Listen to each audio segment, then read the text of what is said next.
October 25th, it's opening night, and meet the team following the game. Saturday, October 26th, it's Domestic Violence Awareness Night, and a special tribute with special jerseys to honor Kelly Stage. Get your tickets early. Call 734-PAW. Elmira Enforcers. Serve and protect. All right, well, there you have it. Robbie Nichols letting you know we are back, Elmira. I'm John Clement, alongside my good friend George Stockberger. George, First Arena is buzzing. Another near sellout here on opening night. And boy, oh boy, doesn't it feel good to be back here at First Arena. It feels fantastic. A little bit colder to be in First Arena than it was at Dunfield this summer. Definitely a little bit chillier, but it is great for hockey to be back in Elmira. We saw how much this community embraced the team in their inaugural season last year. And now it's time to get the job done. Well, you know, a lot of these players have come back there ready to get things going. Start at the top. Ahmed Mahfouz, the FHL's leader in, well, just about everything. I mean, he's the heart and soul of this team. We saw this last year when he was playing, and even when he was out with that shoulder injury, what happened to this team. He's a guy who can drop the gloves when needed, and he can score the puck whenever you want. He certainly is, and you keep most of that core. Glenn Patterson, Kyle Stevens, Sean Reynolds, of course, a big name. Gavin Yates coming back. That was a little bit more surprising. He was a holdout for a long time, and when he finally came to training camp, he showed up. He was in good shape, ready to go, and so now there's going to be very little question that this Enforcers team is going to be a force to be reckoned with. Oh, again, you mentioned so many guys coming back. Again, they are going to miss Stefan Timofeyev, one of the best players in the league last year. He goes to the SPHL. That's no surprise. But again, to bring back a whole big core of guys like Pellegra, like Patterson, like Walters, like Ahmed Mahfouz, like Yarwood, and Reynolds. There's so many guys coming back from last year, so you know the chemistry is going to be strong, and then you have a couple more newer guys who are going to add to this team. Well, you look at guys like Christian Whitcomb, who played for Watertown last year. These are guys with experience in this league that have played in this league and can play well. And it's going to come down to whether or not the Enforcers can integrate themselves amongst each other and find a way to claim victory. The big question here is, how do you start off on the right foot with the team that literally raised the trophy in your own barn, taking the ice on the other side? Yeah, and it gives you a little bit more motivation. Again, there's so many guys coming back from last year. They have that stinging feeling. They remember what it was like watching Carolina raise the Commissioner's Cup here in First Arena, again, in their inaugural season. But, again, it's just a little bit of reminder in the back of their head, and hopefully they come out with some energy tonight because of that. Well, we talk about returning players, so we're going to switch over real quick and introduce you to tonight's goaltender matchup. It's brought to you courtesy of the Elmira Enforcers Pro Shop, conveniently located inside the rec rink. Get your sticks, tape, skates sharpened, and get all the newest top-of-the-line equipment for your skater or goaltender right at the First Arena. Well, you know who's going to be in net for the Enforcers, George. It's the same guy who carried them all of last year in Troy Passingham. And, again, one of the best goaltenders in the league last year. He carried the Enforcers, again, pretty much all season long. 281 goals against, a .925 save percentage. He was fantastic the entire season. I'll tell you what, though, and this is before we get into Carolina's side, this is the night for Troy Passingham. There is a four-man goalie pool right now for the Elmira Enforcers. They have four really credible goaltenders, guys who have played and guys who can compete. Troy Passingham struggled all season long against Carolina. He struggled against them in the playoffs. He's an amazing goaltender. There's nothing that can be said about that.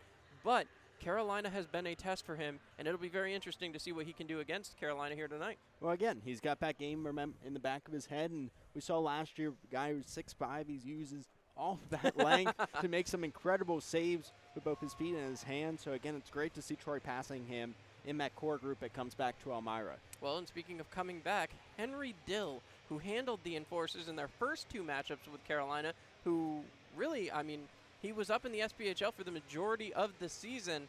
Henry Dill came in and made a statement last season, but he's right back down there in Carolina, so perhaps Elmira has a good shot to disprove the aura, if you will. Absolutely. Well, Henry Dill, of course, did claim Goaltender of the Month twice during the early portions of last season, and let's be honest, October not a huge, long month, but just 2 games, but the Enforcers are going to look to put their stamp on it here tonight, as these 2 games are going to be really important for the Elmira Enforcers. As we said too, George, some new names in the box, and it's going to be interesting to see how they can perform. We saw a little bit of that in the preseason game up in Watertown. Yanni Skropoulos scoring the only goal for the Enforcers while they were up in Watertown. Yeah, again, a couple new guys. You mentioned Skropoulos.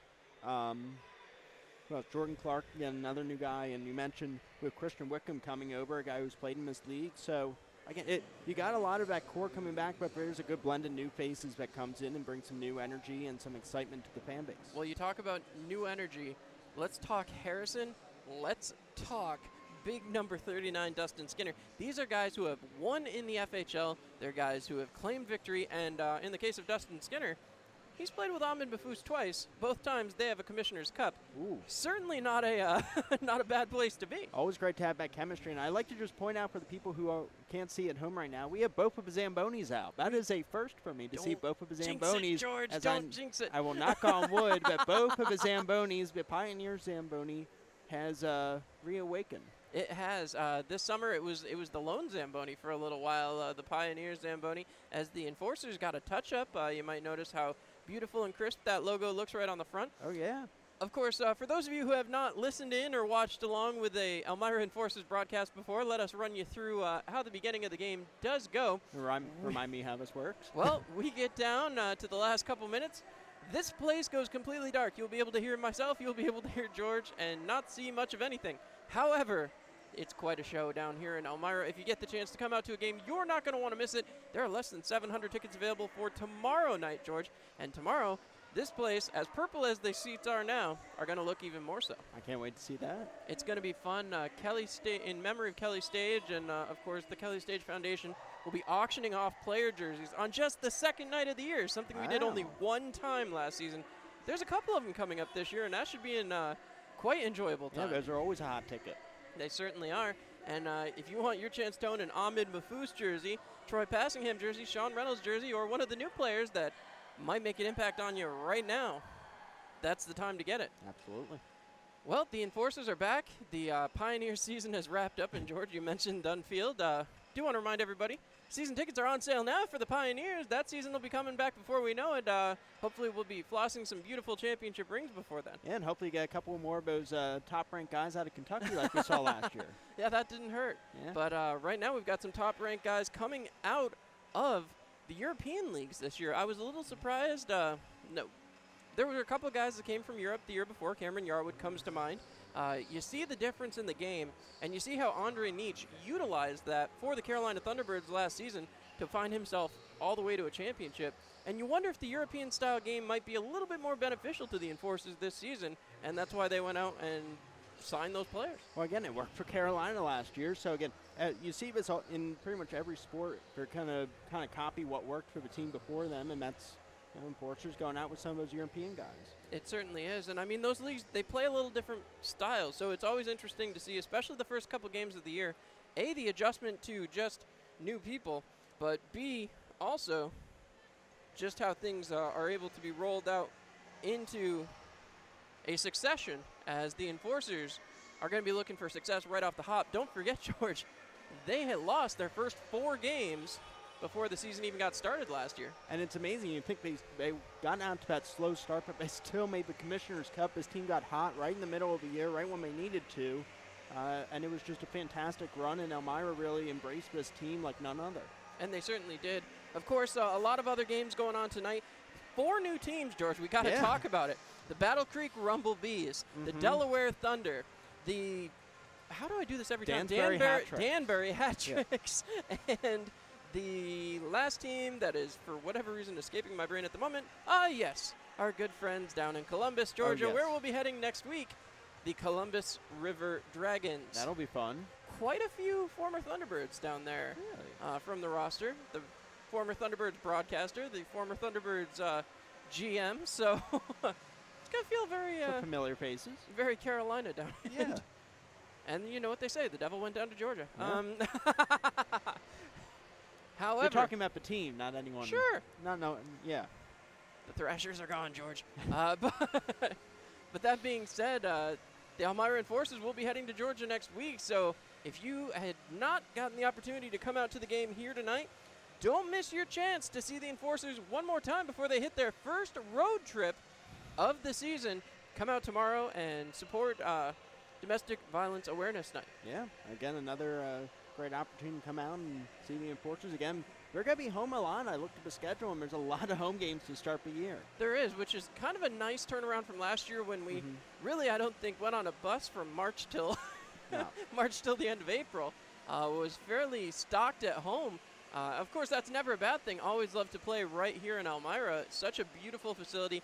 Everyone who comes in here, Carolina today came up here and said, this is my favorite arena to come to. And I'll tell you what, fans, you make it that way, and we can't thank you all enough for all of the great things that you do to keep this arena as great and as amazing as you do. So thank you so much, and George, thank you for coming back for another season of Elmira Enforcers hockey. Well, again, thanks for having me back. We had a great season last year. We had a great summer with the Pioneers, climbing up to the very, very top of Dunfield, braving the heat, the humidity, and the rain and bugs and several other things. Now we just have to brave the cold here in First Arena. I did want to tell you there will be absolutely no wildlife intruding in the booth this year. Well, let's hope so. As we take a look, the lineup scratches for tonight, brought to you by our good friends at Arnott Health, the official healthcare provider of your Elmira Enforcers. Arnott Health, come to expect the best. For the Carolina Thunderbirds, not on the trip, Andre Misovic, a former enforcer, healthy but some immigration issues. Jay Kenny, who we didn't ever see on the road last year at all, I don't believe. I think we only saw him when we went down to Carolina. And goaltender Frankie McClendon, it claims that he's healthy. I know that he did have some issues last year doing some stretching there during the playoff series. He ripped a muscle and really struggled in that championship series. He was out there celebrating on First Arena ice on crutches. So, of course, that's always a painful incident to have occur. But unfortunately, he did not make the trip, so didn't get to say hello. Did get to say hello to a couple of old friends, as Nathan Campbell, who originally started his career here in Elmira, was here with the Carolina Thunderbirds, so we'll see what he can do here tonight. The scratches for your enforcers, Igor Babian will not scratch the roster here tonight, as he will take a seat for this first home game. Might see him again coming up here shortly. Certainly heard a lot about him and went to an SPHL camp this year, so hopefully we'll get to see what Igor brings to the team this season. But the enforcers, otherwise, obviously, I don't know if you can call goalie scratches. The enforcers are very, very deep at goaltender. We're going to step down and let it go over to Robbie Nichols for Coach's Corner, as the interim coach has some words for us as he looks for coaching win number 331. You're listening to Enforcers Hockey here on Mixlr.com. All right, we're down here for a special edition of Coach's Corner with head coach Robbie Nichols here today. Robbie, thanks so much for taking time out of your busy morning. Well, I thank you, but make sure you throw the interim in there. Interim? Okay, well, interim for 2 games. We got a big 2-game homestand here. Of course, the last 2 games you coached last season, a 7-2 victory in Game 3 of the Commissioner's Cup playoffs, and, of course, the overtime loss last year. Having Carolina back in the barn for the first games of the season after the last time they were here raising the cup, does it give kind of an extra incentive for the players and for you to want to win this game? I think so. They're the best last year. They've got the trophy, and it's theirs to keep, and we need to get it away from them. So a big game here. It's revenge. We want to see where all our players fall into place, but it's sweet that Carolina's coming in here because we owe them one. Well, you got a lot of the top 2 lineups back already. We talked Mafus, we talked Steve-O, Yates, Pelly. I mean, these are guys that you're familiar with. They were here last season. So is there a little bit of comfort coming off an inaugural season where nobody really knew anybody, where now you're going to play these guys who you're familiar with and are familiar with each other in a second year? I think there's a lot. It's great to have all those guys back. We've got the core back. We've got our leaders back. And that's just goes to show the great job Coach Clark did putting this team, assembling it again this year. When you have a core of players like that back, and then some of the new guys we've added, our team is that much stronger. And again, the credit to Coach Clark for putting together, and we're strong. We got a good. I'm looking at our board. We've got a pretty good, strong team, and we should be there. We should be there at the end of the season. Well, you talk about strong. It doesn't ever hurt to have a 6'4" guy back in the net. Troy Passingham obviously returning, getting the start in Game 1. He did struggle with Carolina last year a little bit, but so did everybody in the league. So when he comes back, how easier is it to coach having a 6'4" goaltender who really moves well back there? Well, it's obviously good. Pass had a great season for us last year, and he's back again this year. And I'm sure he's going to have another great year. But we're deep in goal. We're 3 deep right now. Pass is good, and it's a strong position for us goal this year. Which we had Pass and we had Nieder when we could, and so it's nice to be deep in goal. We're deep up front. We're deep on the back end. So, I like our team right now. Well, you said last year one of my favorite quotes was, we want to make First Arena a tough place to play, a place opponents don't want to visit. Obviously, you guys set the bar last year. Everything was really tough to play here. How do you keep that going into year 2 with 4 new franchises in the league? The fans will see tonight. This is going to be the toughest place to play in the league, and we're going to come out hitting and playing our tough hockey, and it's going to be exciting. It's going to be a fun night, and it's going to be a tough place to play. You talk about exciting, obviously. The pregame show is always a fun part. Fans are going to hear this before that. What's in store? What should they be staying tuned for here tonight? Any previews for us? Be in your seat by 7 o'clock. You're not going to want to miss it. Our staff has worked extra hard this year. We've spent a lot of money into our pregame show. We're excited. We've done this to give back to our great fans, but make sure you're in your seat by 7 o'clock. It's going to be a great show, and enjoy season 2. Woo! Well, I'd like to cut it off there, but I got to ask one more question for me. Andre Nietzsche, he's back in the building. He's got a championship ring, that European style that nobody really could seem to catch on to last year. Behind the bench, what is the difference between playing on the smaller American ice but that European stretch pass style? Well, Andre did a great job with his team last year. He had a good team, and like I said, he won a championship, and we're just going to be ready to combat that. I think we're a little stronger in defense this year. We're a little stronger in goal. Our forwards are as good or better than last year, so I think we'll be ready for it. The smaller rink will just have to take some of their guys' bodies if they're not used to a little more tighter coverage, stretch pass. Easy, defense have to stay home, and we should be fine. We play our style, we play our hockey, and bump and grind will be fine. All right, well, thank you so much, Coach Robbie Nichols, tonight, as we will be back here on the Mixler.com pregame show. Well, there you heard it. Robbie Nichols, as always, good for a quote. He certainly let us know what he expects out of the team this year, and the goalie deep. It's honest, it's true, it's exactly what I keep saying. Troy Passingham had to play 41 games last year, George. Yeah, I mean, he like I said earlier, he carried this team throughout last season. You'd like to give him a little bit more rest if you have the depth that you have. So again, hopefully you don't need to go into that depth too much, but a good thing that's there so that you can give him a little breather whenever you need that second game of a road trip. Well, yeah, and I mean, you think about it too, though, like. You look at the amount of goaltenders. I mean, just turn to the inactive goaltenders list from the teams from last year. You're seeing there's 5-6 guys. The first female goaltender in Enforcers history. Greg Hussey played a few games. I mean, it goes on and on and on. And it was a situation where the Enforcers obviously they like that they have depth this year, but it's also a necessity in a league like this and Carolina learned it quick. Henry Dill got called up. Christian Pavlos got called up. Yes, they got them back, and unfortunately that was at an inopportune time for us, but they had goaltending issues down the stretch, and the Enforcers can't have that happen to them. No, again, the fact that you had this depth and the fact that you have this core coming back it's just perfect for this team this year, not just for the chemistry on the ice, but for the fans where they recognize and they know a lot of these players just from not just the games, but being out in the community. So it's great for both sides on and off the ice to have a lot of these guys coming back, especially Troy Passingham. Certainly. And I do want to address, as you may be seeing at home, not if you're watching on YouTube, but as we're seeing live here in the arena, the referees just hit the ice. A brand new rule change this year. We had 4 referees for the playoffs. Now, for the continuation of the season, there will be 4 referees present for every single game.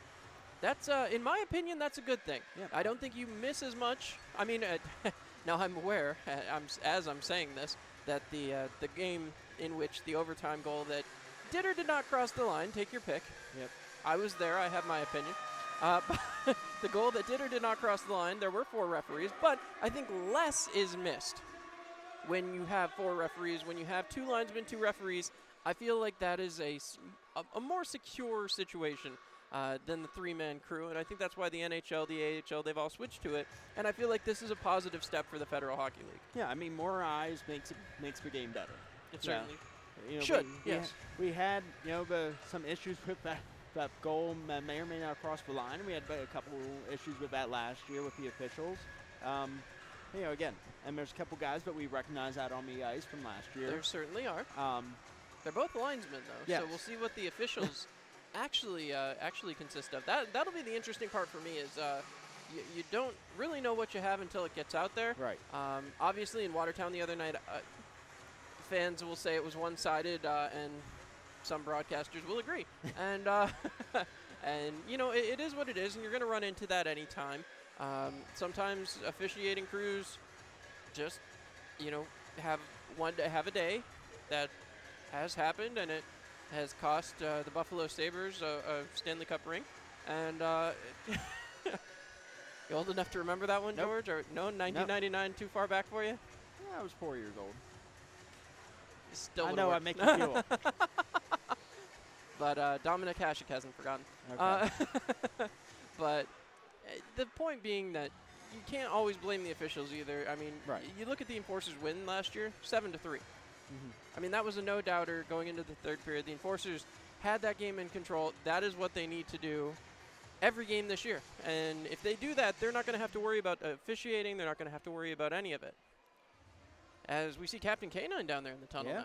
Does he have his glowing stick back this year? We'll have to see. I'm honestly not sure. I have not been privy to the pregame festivities we're about to witness. Well, we know the festivities are always very festive when Robbie Nichols is involved.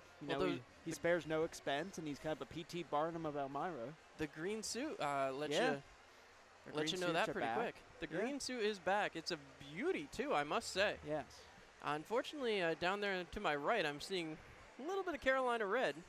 They traveled well last year. It certainly did. There's a little bit less of them this year than there were last year. There is.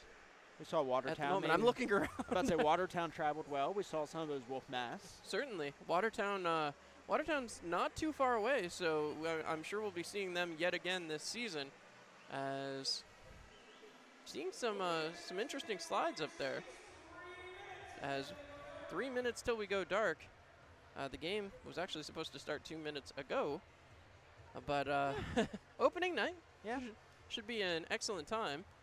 As there will definitely be some festivities, and of course we'll turn it over to the PA in-house for those so that you guys can thoroughly enjoy that.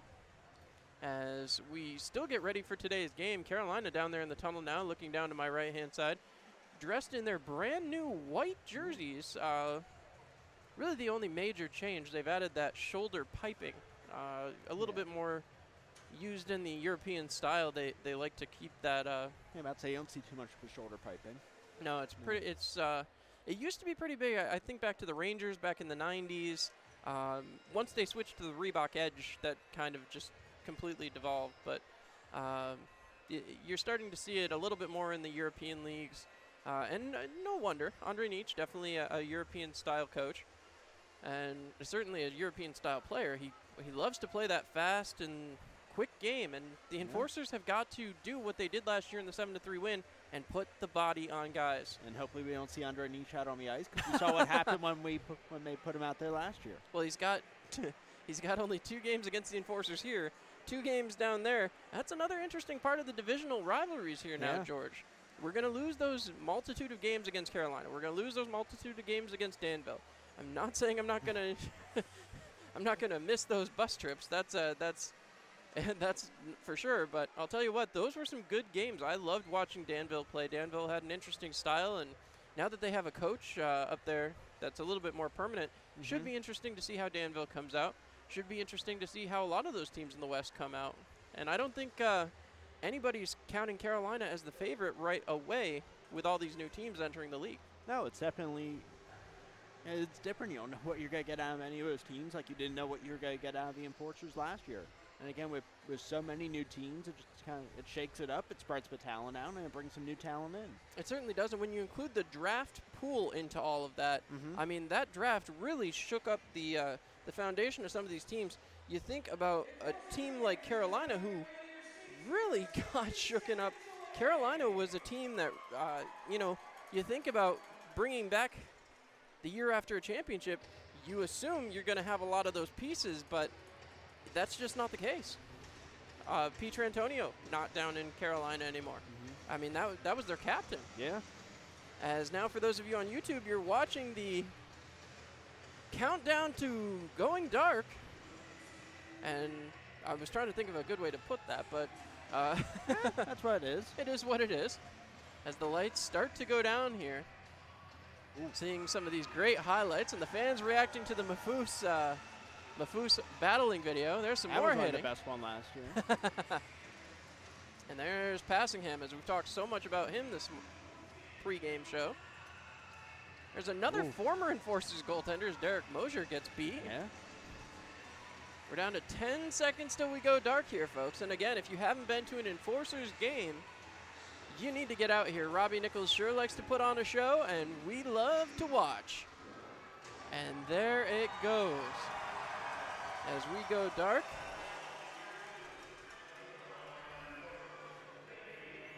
Not really getting that sound, unfortunately, there, George. I've got everything hooked up, but we're not really hearing it. So I guess we'll just try to keep you guys abreast of what's going on here as they continue to set up for the pregame show.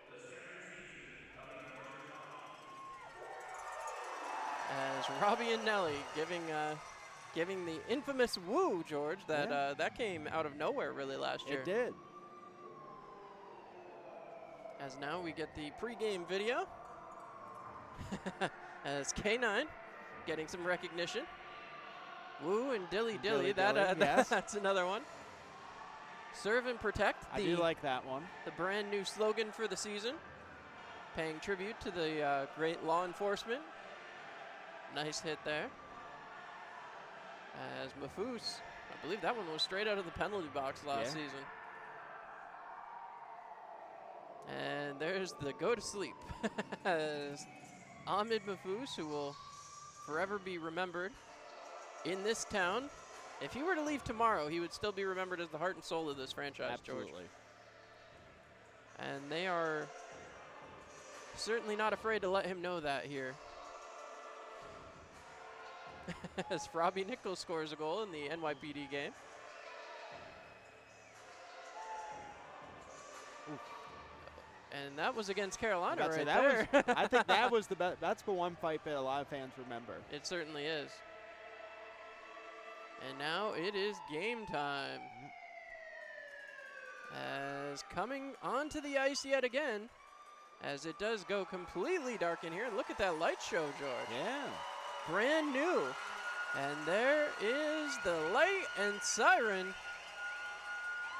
For the second year in a row, the Enforcers, and hold on.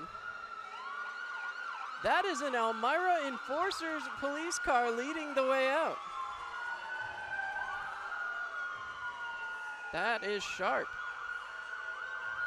As now the city of Elmira is represented here. Couple of Elmira City police cars. And last but not least, gonna say this is emergency medical services coming out last here, George, or is this the fire department? That is Elmira Fire, okay.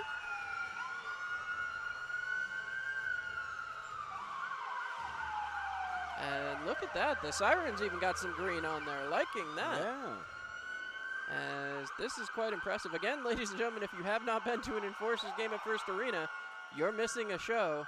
And obviously we go dark here, so a little bit hard to show you that, but I'm sure you can hear it.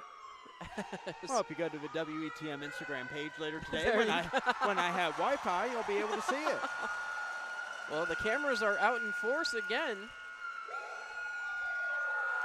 As there's Steve Ovens in the house with his woo. As once again seeing some green coming out of that tunnel down there. I believe that is our own Director of Game Operations, Austin Simon. So now we're going to recognize the wonderful people who are here to welcome in season number 2. And George, season number 2, the expectations are high.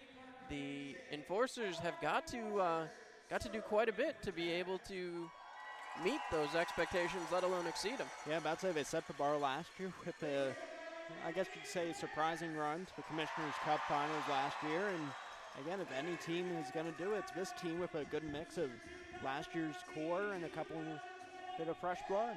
Certainly. And now again, we touched on it briefly.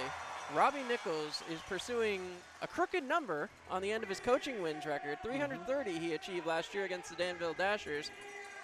Tonight, he'll be looking for 331. And K9 does not have his glowing hockey stick. Sorry, George. Here's first look at Christian Whitcomb. As now we'll get the full laydown of the roster. Nate Pellegra, who was introduced at a press conference a couple months back. Gavin Yates, the next man coming out. So he brought a lot of energy and scoring to this team last year. Certainly did. Quick, too. Gavin Yates beyond quick, I think. As Hudson Michaelis, the next man out. J.T. Walters will be the next man, and what a reaction from the crowd. Such a community guy last season. Yanni Skropoulos makes his way out of the tunnel. Dustin Skinner, this is a guy fans are going to like. There's a lot of him to like. You can see he's coming out of the tunnel. He had to get duck. out of the tunnel. And here's Bryce Martin. Cameron Yarwood, the next man out of the tunnel. This is, and I'll tell you what, George, I said it a lot last year. These green jerseys, sharp. They are. As there's the man, Sean Reynolds, searching for his 100th point in 100 career games. An assist, a goal, he'll take whatever he wants to score. Glenn Patterson, and the fans sure love him. Joseph Murdokin now being introduced. Troy Passingham will be starting in net, and what a reaction.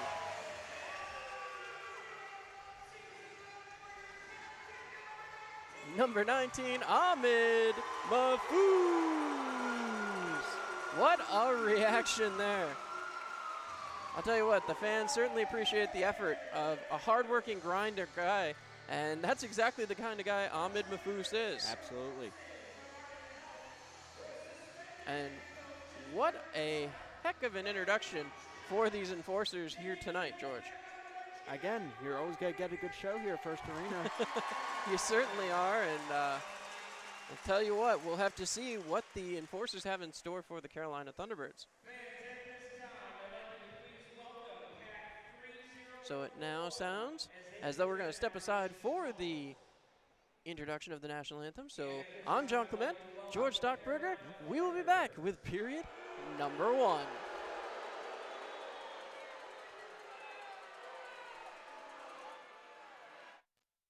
Geek is pleased to announce 2 new locations just inside the Arnett Mall in Big Flats, and now Hemp Geek of Owego celebrating their grand opening on Lake Street October 19th. Hemp Geek offers discounts to military veterans, first responders, and seniors, along with the lowest pricing in the CBD market. Hemp Geek, your #1 local CBD specialist in the Twin Tiers.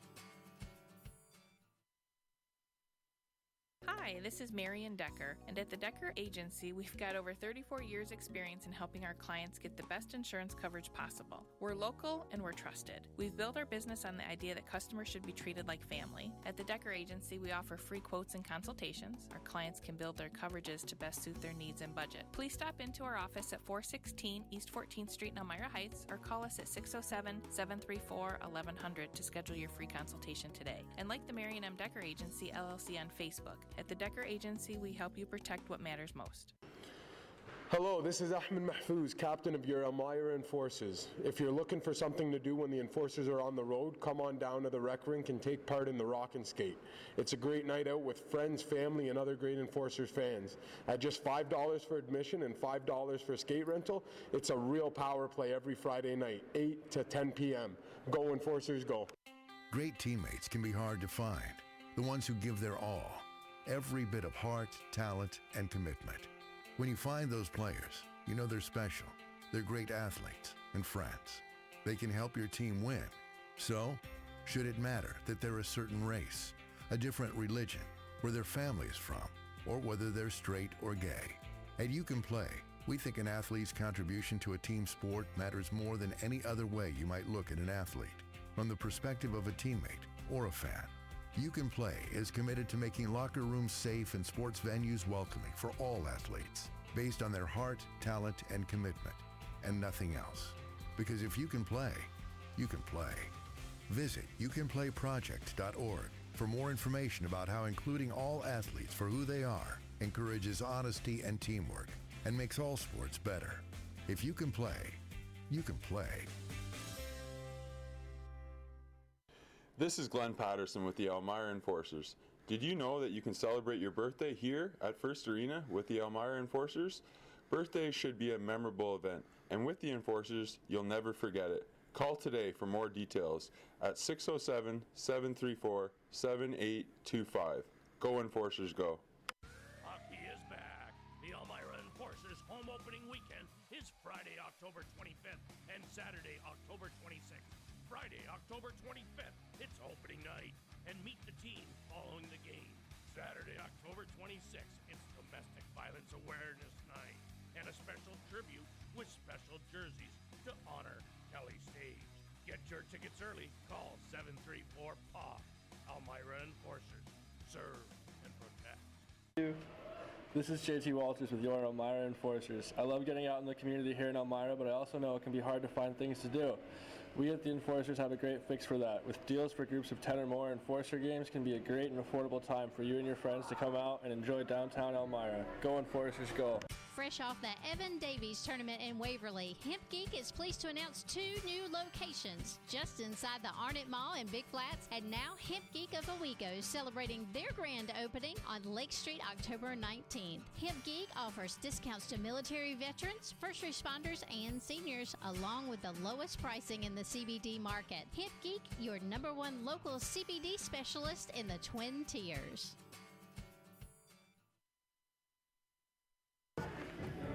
This is Kyle Stevens of your Elmira Enforcers. Coming to an Enforcer game is pretty sweet, but getting to sit high atop the building and having catered food brought is only available in First Arena Suites.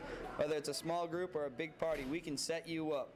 There are still a few nights left available, but call now so you don't get shut out. The number is 607-734-7825. Go Enforcers, go!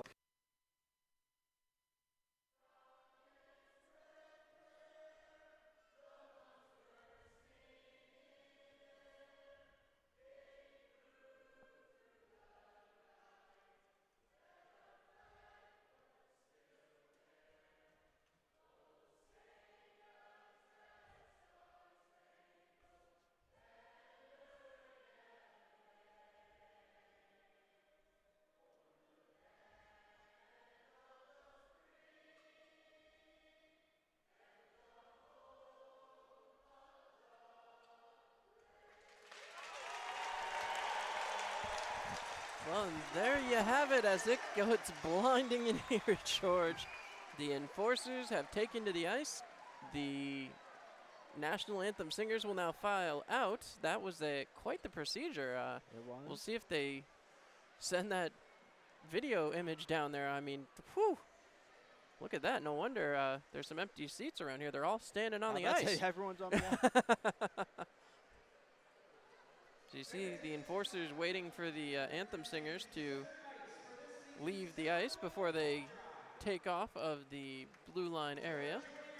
There are multiple exits, but we're going to squeeze into one.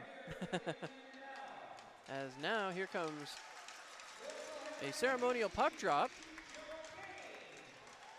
As now quite a few people coming out here. Hope to see a little bit different look here for the Thunderbirds as Josh Pietrantonio not a part of this roster anymore. So it looks as though it's going to be Michael Bunn out there to take the ceremonial puck drop alongside Captain Ahmed Mahfouz.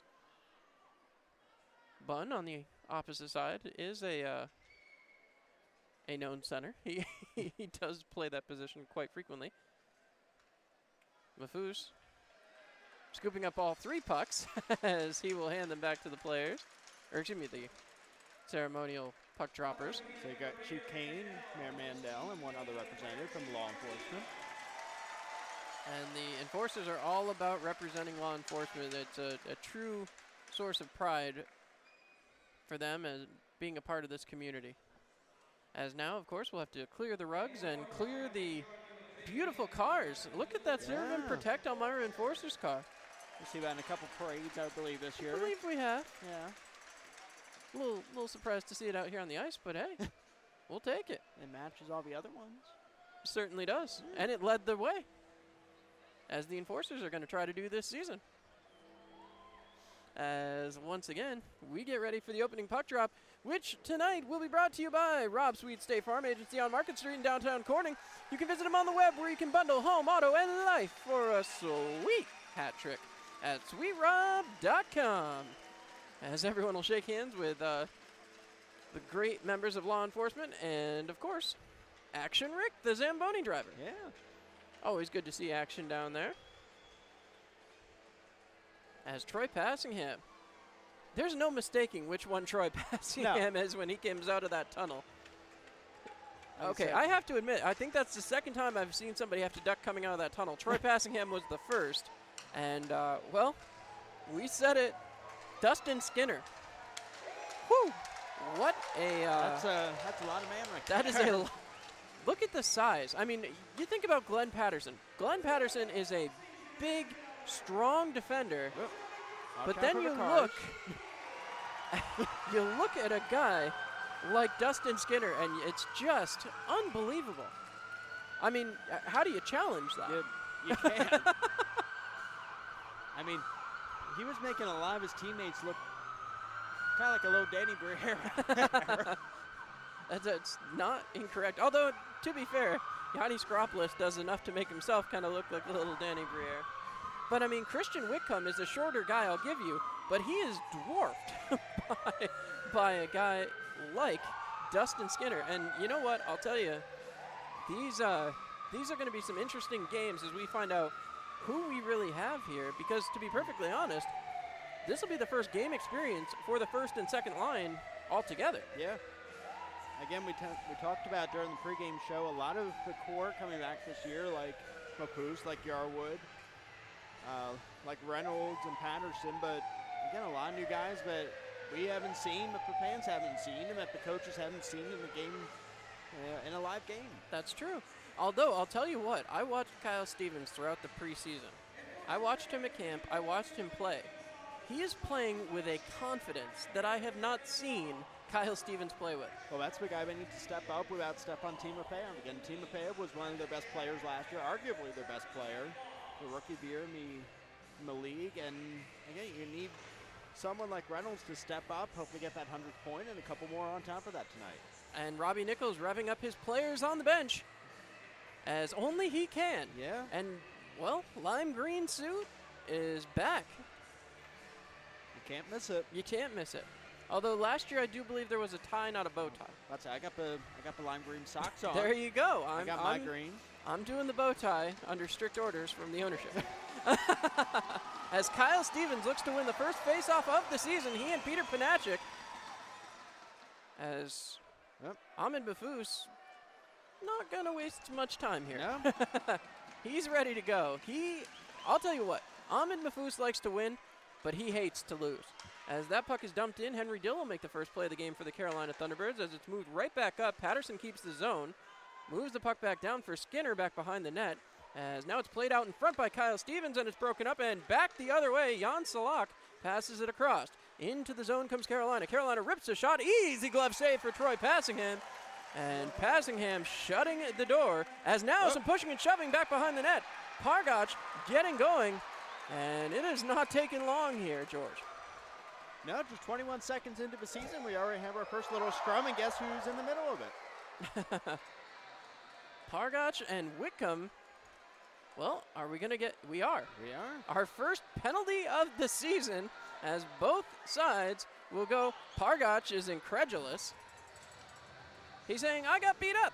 Well, Yuri, my mother always told me it takes two to tussle. Sit down. As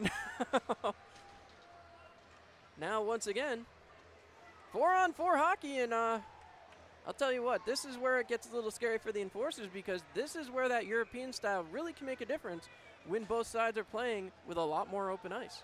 All right, now there's 5 Enforcers, and Robbie Nichols trying to figure out what's going on, and now we got 4. Dustin Skinner heads off. As now, horn is being blown. I believe the referee is being summoned, as they'll sort out the penalty calls here. So it took exactly 21 seconds for the drama to begin here at First Arena. We have one other score in a game right now, as Port Huron and Danbury tied at 1 in Danbury. So we're set to go here as Kyle Stevens lines up. He will be flanked by Glenn Patterson, and a new number 55, Bryce Martin, will take his spot on the right-hand side. Of course, Ahmed Mahfouz, not ever shy about being out there during the rough stuff, as Bryce Martin goes back to pick up. Martin circles around the net, heads out of the zone, looking wide, passes across for Stevens, who leaves for Mahfouz. They are offsides, as Mahfouz just threw it towards the net. So a little miscommunication there, as Kyle Stevens ran into his man Bryce Martin, and well, unfortunately, that'll bring the faceoff back out to the neutral zone. Andre Nietzsche does not look happy. No. I don't think he ever does. No, that is also accurate. If he gets down, he gets scrambly. We saw that quite a bit last season, as Patterson picks up the face-off, moves it back along. Ahmed Mahfouz with possession, passing back towards Glenn Patterson, who will feed it back into his own end. Well, we're not even a minute into the season, and the Enforcers are, well, it's exposing a lot of positives there with the communication, as these guys really know how to work with each other. Here comes Kyle Stevens across, leaves there for Martin. Martin fires away. That one blockered down by Dill, and that'll be broken back out the other way as Joe Osaka breaks into the zone, drops back. Carolina trying to come through. Patterson picks it off, tried to move it up the boards for Stevens. Stevens passes across for Mahfouz. Mahfouz heading out. He's got Patterson trying to scream down the line, but it was broken up, unfortunately, by former Enforcer Nathan Campbell. Campbell, the one they call Soupy, was here for a spell at the beginning of last season. Seems to be a popular thing with Campbell. That's a good nickname. As Bunn breaks into the zone. Bunn, who was successful in the playoffs, that one's broken up. And right back out there, Gavin Yates. We'll be sitting down with him during our second intermission. You won't want to miss that, as Gavin talks about his decision to come back to Elmira. Here comes Gavin as he breaks over the blue line, coming with speed. Loses possession there as Bunn knocks it back to his defense, and the Carolina Thunderbirds will reset. Coming out of the zone, Carolina starting it back up the other way. Connor Haas. Haas breaks over the red line, has a man. Still coming through, poke checked away. Yates pokes it back to his defense, JT Walters. Walters looking around. Back behind his net, taking his time, drops for Yates.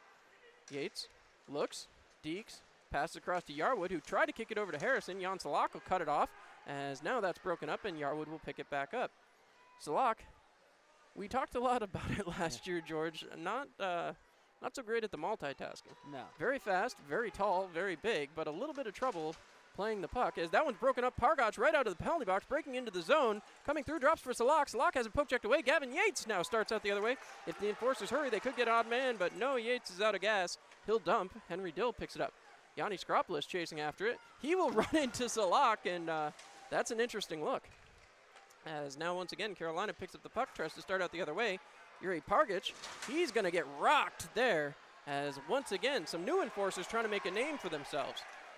That puck is passed around. Here's Sean Reynolds. Reynolds starting back out the other way. Passes up to Hudson Michaelis. Michaelis looking around. He fires, and right into the gut of Henry Dill, and that will stop the clock. 16:58 to go in period number 1. Well, last year at the end of the year, we thought we wouldn't see a lot of Gavin Yates. We saw a lot of Yates in that first couple of minutes. He was all over the place, and Making an impact early for the Enforcers. It's good to see. That's what the Enforcers really need as Hudson Michaelis lines up, wins the draw back. JT Walters drops for Reynolds, fires into the corner, and Skropolis having to try to chase. That one will be moved out to center ice. Reynolds back across to JT Walters. Very smart face-off play there by the Enforcers as that one's dumped in. Henry Dill got out of his net to touch it. The linesman blows it dead. Walters is screaming, and the linesman going to put it back at center ice. I mean, it's a little hard to not argue that one when the goaltender's standing back there to meet the puck. How do you blow the icing on that? But so it goes, as now the Enforcers have a center ice face-off yet again. As the puck is dropped, Carolina will pick it back up, and Nathan Campbell passes over to Holt, passing up. Broken up there by Sean Reynolds, but it's immediately turned back over. Osaka tried to move it along. Played there by Campbell again, and speeding towards it, Skropolis. He's caught up there as a penalty upcoming. This is going to go against Carolina. We got a slash. At first I thought Skropolis was going to be the guy for...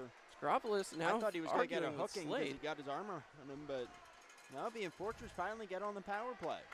Slade goes for the slash. Good call, George, and that means we're on a Labella power play. Labella reminding you that we are powered by partnership. And let's see if the Enforcers can get the partnership going. 16:27 to go in period number 1. It's time to make a statement. We talked about it early on, George. The power play last year, 20%. Yeah. Not bad, but certainly want to improve that as Foose sends it down low for Kyle Stevens. Passed across there. Skinner has it. Skinner passes along to Stevens again. Stevens over to up to Patterson. Back up to Foose. Back down to Patterson. Patterson finds Mafoose, top of the circle, passes across, it's broken up, and Carolina coming out the other way, trying to find numbers.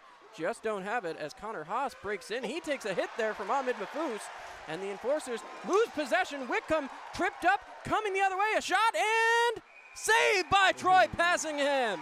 What a stop as Yuri Pargic had all the time in the world, and 6'5" Troy Passingham does it again, making the stop. Well, unfortunately, that breakaway started with a bad backhand pass by Mafoose in the offensive zone on the power play. Just really bad pass right in front of right in the middle of the ice, and then a missed tripping call on Carolina. A good job by the Enforcers going back on defense and in net. Cameron Yarwood will break out. Pargach still hinting that he's looking for something up there in the offensive zone. Puck is fired in and around, takes a weird bounce off the boards, racing for it, and Vlasov just got there. Big hit there by Sean Reynolds, who is not going to be afraid to throw the body. Cameron Yarwood picks up. Reynolds cherry picking out there, almost Ovechkin-esque, if you will, as now Hudson Michaelis puts the puck into the offensive zone. It's immediately sent 200 feet back down the ice. 52 seconds remain on the man advantage. Passingham leaves for Yarwood, taking his time, waiting for a play to develop. This will be interesting here as Yarwood starts it out. Power play unit number 2 on the move. Gavin Yates sidesteps of 1 man, 2 men. He's into the zone, working his way around 3 men. Back in front, flipped over the top of the net, looking right out in front. Couldn't find the lane to Michaelis. Gets it back to Yarwood, who flings one on, a tipped shot, another shot, couldn't quite bury it. Right back to the side, 24 seconds left on the man advantage. Gavin Yates has it. Yates looking, tries to fire it towards the middle, broken up again right in the feet and all the way down, 15 seconds to go. This is what we talked about. Special teams going to be a big part of this Enforcer season. Dropped back here, moved up by Mafoose, up to Kyle Stevens, has a little trouble with the pass, brings it over, Stevens in onside, looking, firing, shot! Blockered up and apparently did not hit the netting. I thought it did. Dustin Skinner now rolls it up the boards. That one's going to be picked off by Nigel Slade, fresh out of the penalty box. Moving back the other way is Connor Haas. Haas has it taken away from him. I'll tell you what, so far, George, the Enforcers' defense, absolutely stunning this season. They're flying. They're all over the place already. As Kyle Stevens trying to fight for it, Mafoose will go pick it up. He sends it back to Wickham, fires, deflected in front, and Henry Dill comes up with it on the Kyle Stevens tip. Dill is a solid goaltender. You're going to have to do quite a lot to beat him, and the Enforcers have really put the pressure on. I'll tell you, the 3-2 shots on the board, certainly not as defining as I think it has felt. No, again, they've been all over the place. They've been throwing the body pretty often. They've had a lot of scoring chances already in these first 6 minutes. I think Ahmed Mafoose is trying to figure out where the face-off is, as now he'll send Skinner off to the far side boards. Stevens looks like he's been working on his face-offs this summer. He had some trouble last season as that one squirts through, and here it comes back the other way. This is Michael Bunn. Bunn breaking into the offensive zone. Shot over the top of the net. Hard to get one over Troy Passingham at 6'5". Mafus laying the body on again, showing he is not afraid of any of these Thunderbirds. So puck is moved out by Patterson. Stevens tries to get through. Fate send an extra shove towards Stevens, as now the puck is moved back along. This is picked up by Daniel Klinetsky, I believe is the correct pronunciation. We'll go with that. No one's told us it's wrong. As that one squirts out again. Skropolis just avoiding a hit. Salak, again, another big body. This is going to be a battle of giants here tonight, George. As going back behind the net, Jordan Clark, our first look at him. Saw him back at the pro placement camp. Certainly turned some heads back there. As the puck is moved along, Michaelis will dump it in. Skropolis battling for it, keeps it in the zone and dumps it down deep. Skropolis, Reynolds, and Michaelis all out there still. Puck is rolled along the boards. Clark trying to get there. Panachik will beat him to it. JT Walters pointing to Salak, making sure someone's covering him. Walters digging for the puck. 4 men in there, 2 white, 2 green, as again, Enforcers still trying to dig through. Some trouble as that one's finally moved out by Salak. Salak still maintains his body position, obviously, and once again a shot, and another save by Passingham. This one rolls to the corner. Breaking his way out, Tom Municello. Municello pokes it into the zone. Skropolis continues to poke. Municello pokes it further. Skropolis goes back to get it. Skropolis feeds it through, right back up towards the point. Poke checked along and broken up one more time by Nigel Slade. Slade over the red line, into the Enforcer's zone, avoids a check. Passingham circles out, sends it back up the boards, broken up one more time.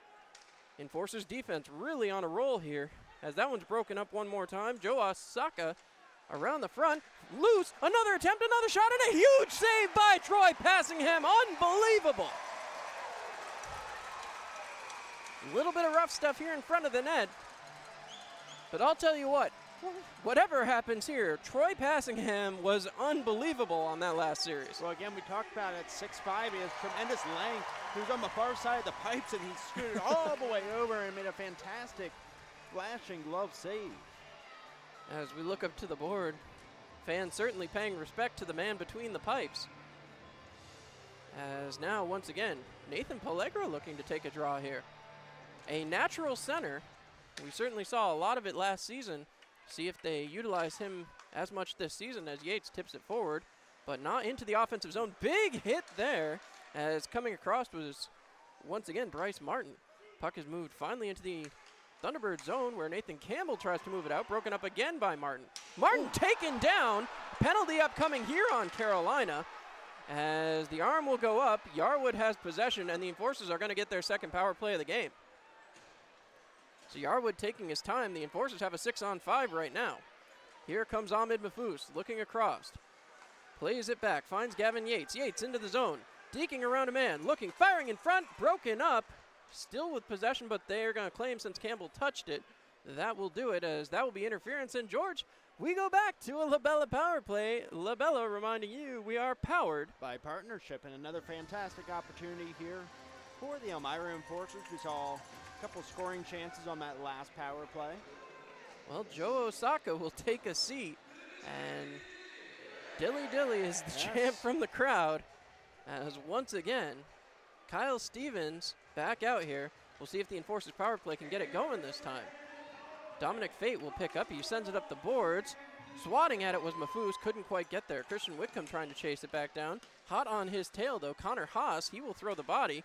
Mafous tried a quick poke check. It's right there loose and flipped back out, as it'll be picked up by Glenn Patterson, who was cherry picking. Patterson passes it back out. Left for a second. Ahmed Mafous passes along. Skinner will flip it into the zone. And again, it's loose by the side of the net. Patterson still trying to chase it down. He and Michael Bunn battle.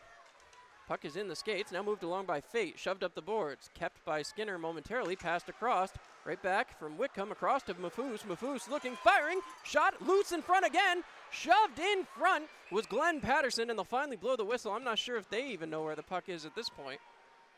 I certainly am not sure. Feel a little bit bad for the netminder Henry Dill, but Glenn Patterson shoved from behind. Not much he could do to stop that one. No, that's a lot of hockey player getting pushed down on you. It certainly is. So they're going to keep this first unit on there. No real surprise there. No. As, again, the Enforcers trying to build up a better special teams unit, especially here early. They had some issues getting going in the first part of the season. As Kyle Stevens looks, waiting, as Panachik certainly taking his time there, George. So the puck finally dropped, moved along here. It's down right under Stevens, moved back to Mafous. Mafous passes across to Christian Whitcomb. Whitcomb looking, moves it down low for Skinner, passes back behind for Kyle Stevens. Stevens taking his time, pokes it back along, looking for Patterson. Patterson digging for it, using his height to his advantage for the moment, and it's sent back down. 54 seconds to go in the second man advantage of the season, as now a whistle is blown. Hold on. What is being called here? Hold on, there's something being discussed here. Ahmed Mafous completely confused. He's not the only one. I'm not sure. And the puck just went behind the Foresters' net during the power play. Passingham touched it, and then they stopped the play. 10:03 to go. Jerked his head back like, what? Passingham shrugged. I mean, yeah. He's like clearly not understanding. Well, the penalty box isn't open, so it doesn't look like anyone's not going yet. in. Hold on.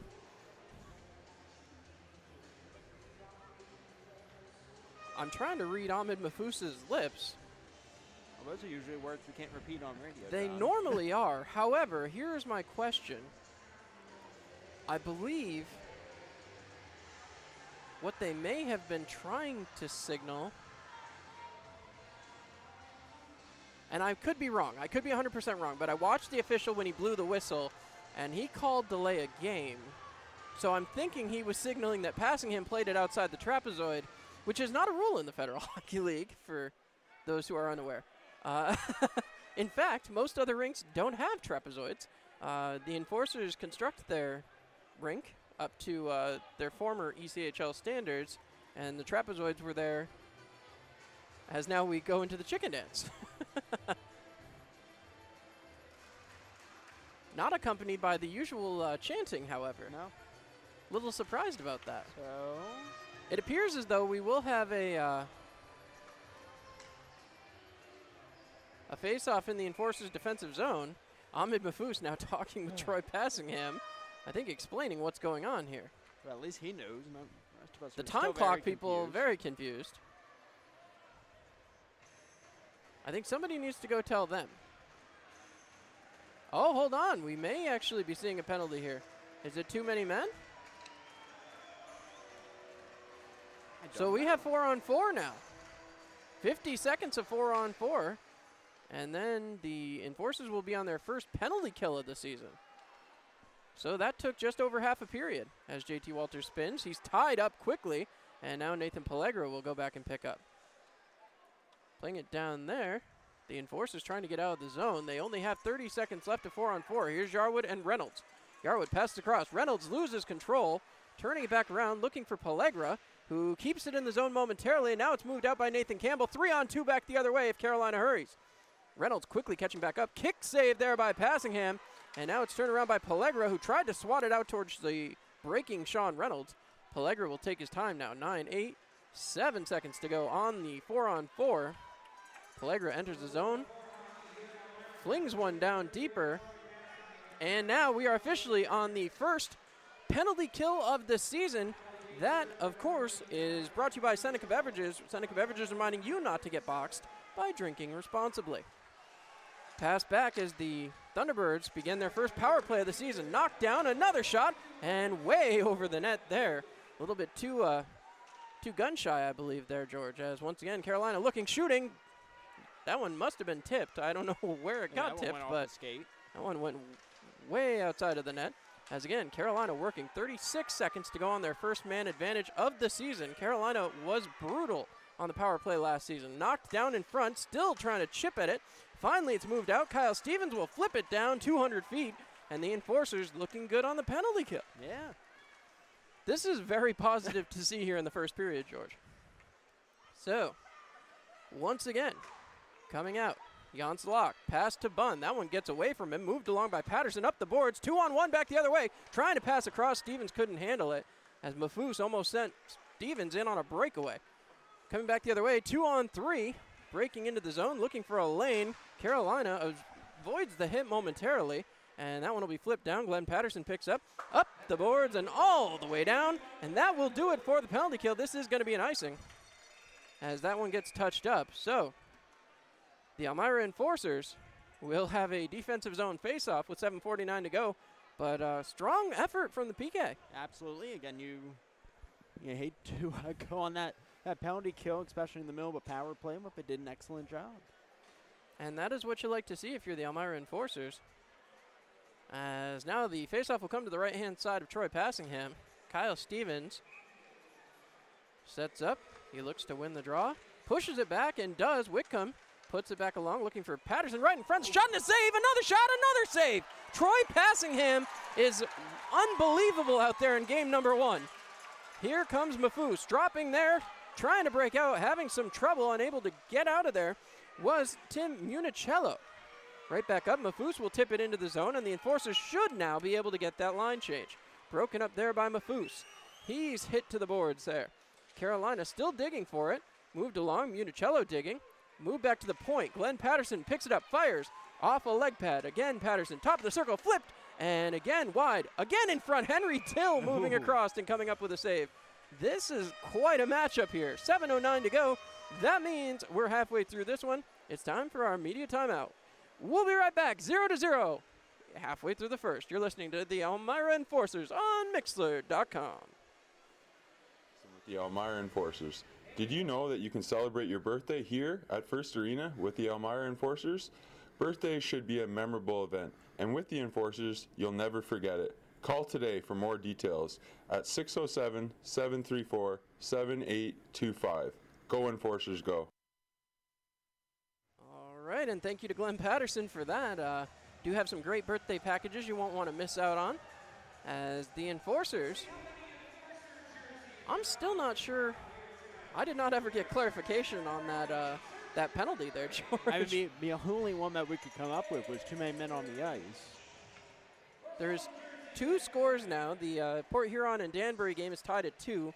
Danville Dashers won over the Battle Creek Rumblebees. Who came up with that name? I'm not sure. It certainly was an interesting one. That's a unique one. Thomas Municello for goaltender interference was the official call. The puck was okay. Well, we'll move back on. Who knows? I'm wondering. I guess put too many eyes on the ice for the Zebras. Like I said, I saw this. I'm not really sure. As that puck is won back by the Enforcers. Left back behind. Here's Gavin Yates. Loses control. That one's moved out. And trying to get through. As that's picked up by Pellegra. Dumped back in off the sideboards. And one more time. The Enforcers will dig. Pargach moves it back along. Played back and broken up there. Jan Salak couldn't handle the pass. Salak gets run off the boards. And here comes Cameron Yarwood chasing after the puck. Still digging as he's back there with Yuri Pargach. Moved along to Salak. Salak has it. Moving it back down low. Over to Panachik. Panachik has possession. He looks. Again, it's poke checked away. Salak keeps possession. Firing. Blocker save there by Passingham. Trying to move the puck along. The Enforcers having some trouble clearing the zone at this point. Media timeouts were not always their friend last season. Puck is moved along. Pellegra drops it there. Moved into the zone. Coming through. Here comes the Enforcers. In. Shot. And goes just wide. Couldn't bury it as Andrew Harrison certainly had some moves. Walters turns it around. Looking. He's got Pellegra on the far side. Pellegra looking. Passing through. Was looking for Gavin Yates, but took too long. Yates would have been offsides. So once again, Carolina moving the puck up the ice. Puck moved back along. Joe Osaka has that one taken away from him. Moved back out. Here's Sean Reynolds coming up with Yanni Skropoulos. 2-on-2. Back the other way. Shot saved by Henry Dill. And he will take no chances. 5:44 to go in period number 1. Shots on goal favoring Carolina, 8-7. It feels like the opportunities have been more on the Enforcer side. They've had so many great ones against Dill. I mean, they aren't getting to the net, I guess, is more the problem. If you compare zone possession, I 100% believe the Enforcers would have the favorable number. As that's one back, moved around, fired towards the net, broken up again by Carolina, pushed back through, and broken out of the zone. Picked up by JT Walters, moved back along. Chasing it back into the zone is George Holt, former Watertown Wolf. As that one's moved back along. Played out and broken up by Hudson Michaelis. As now again, broken up by Hudson Michaelis. As Carolina picks it back up one more time. And this time will not be able to have that one intercepted. Puck is moved out. Troy Passingham drops it back behind. Moved along by Jordan Clark. Clark taking some time and really checking out the ice surface in front of him. Clark will circle his own net. Troy Passingham really doesn't have anybody to defend against. All the Carolina Thunderbirds playing almost a quarter of the way back. A little surprising, as Sean Reynolds coming with speed. He and Nathan Campbell will battle. As Campbell loses the puck, Michael Bunn picks up and flips towards center ice. Broken up by Patterson, flipped back, deflected by Kyle Stevens, but can't get it deeper into the zone. Bunn having some trouble controlling the puck there as he enters the zone. Side of the circle, firing. That one goes wide and off the sideboards. Moved back out here by Ahmed Mahfouz. 3-on-2 if the Enforcers hurry. Mahfouz breaks in over the blue line, cuts towards the middle, firing and saved by Henry Dill. Mahfouz was hacked and slashed at and went down on the shot, but he got the shot away, and that's what's important. Yeah. So Duncan's delivering as we look down towards Crispy Bacon. Want to thank all of our great sponsors. Of course, we'll get to that in the second intermission. One of our favorite parts. Yeah, George. We love recognizing the people who make it possible for us to do what we do. As Kyle Stevens will go to work here. Stevens looks down. Has the faceoff, winning again for the moment, and then it's quickly taken away. Vlasov broken up by Mahfouz, looking towards the front. Can't fire it through as it's broken up yet again. Still hacking and slashing at it.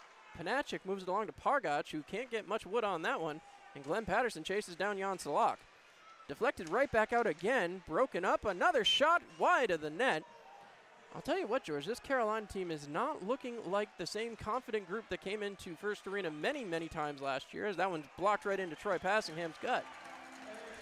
Well, again, they lost a couple of our key pieces from last year, like the Enforcers. So, it's the first game of the year. They're on the road. Certainly is an interesting look, to say the least. And the Enforcers now looking for maybe a Brandon Buick-esque goal off the back glass and off the back of the netminder. Certainly wouldn't turn that down. As Nathan Pellegra going back to work.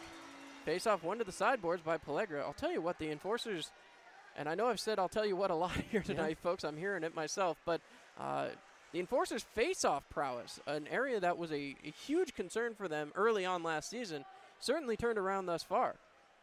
As Cameron Yarwood drops there for Gavin Yates. Yates looking up ice. Yates cutting through the red line. Pass over to Pellegra. Pellegra right back to Yates. Yates busting in, firing it up into the netting as his stick was chopped at there by Nathan Campbell. So, interesting way to go so far. 3:28 to go in period number one. Shots all even at 9 apiece. Pellegra will come back out here. He is one of those players that just wins faceoffs, and just as I say that, he loses his first one of the night. That one moved up the ice, broken up back at center ice, fed back into the zone, Enforcers offside. They have to touch up, and now back on. Carolina will regroup in their own end. Thunderbirds, an appropriate term, as they all flocked back into their own zone. As now comes back, knocked down by Pellegra, trying to feed it out, as now it's moved out by Nathan Campbell. Campbell, a very offensive-minded defenseman, as that one's blocked down, broken up by Michaelis, pushed forward, picked up by Pellegra. And we got a high stick. Played with a high stick there. So that'll just bring the faceoff back into the defensive zone for the Enforcers. Quick reminder to all of you watching on YouTube, the Law Office of Kevin P. Flynn, Elm Chevrolet, presenting the Wine and Beer Festival on Ice in January. That should be a great time. Somewhat reminiscent of a former festival that used to occur here. As now, once again, the faceoff dropped. Lost there by Michaelis. A quick shot. Another attempt there by Bunn, and he couldn't stuff it home as the Enforcers working to get it back out. Broken up here. Christian Whitcomb moving out. He looks up ice, trying to find Sean Reynolds. That's broken up very quickly back the other way by Connor Haas. Haas firing it down into the corner. Bunn has it, firing over the top of the net. Sean Reynolds with it. Tries to fire it along, was looking for Skropolis. Was faked out there by Dominic Fate, who tapped his stick back towards the other blue line. Certainly drew the attention of Sean Reynolds, who moves it forward. He tussled up there with Bunn momentarily before that one's flipped into the near side corner. Patterson gets ridden hard into the boards that time as the Enforcers go back. Looking up ice. Fed up for Sean Reynolds. Reynolds tries to feed it out to center ice. Puck is sent back in but offside, so Carolina will get a line change as Patterson has a few moments.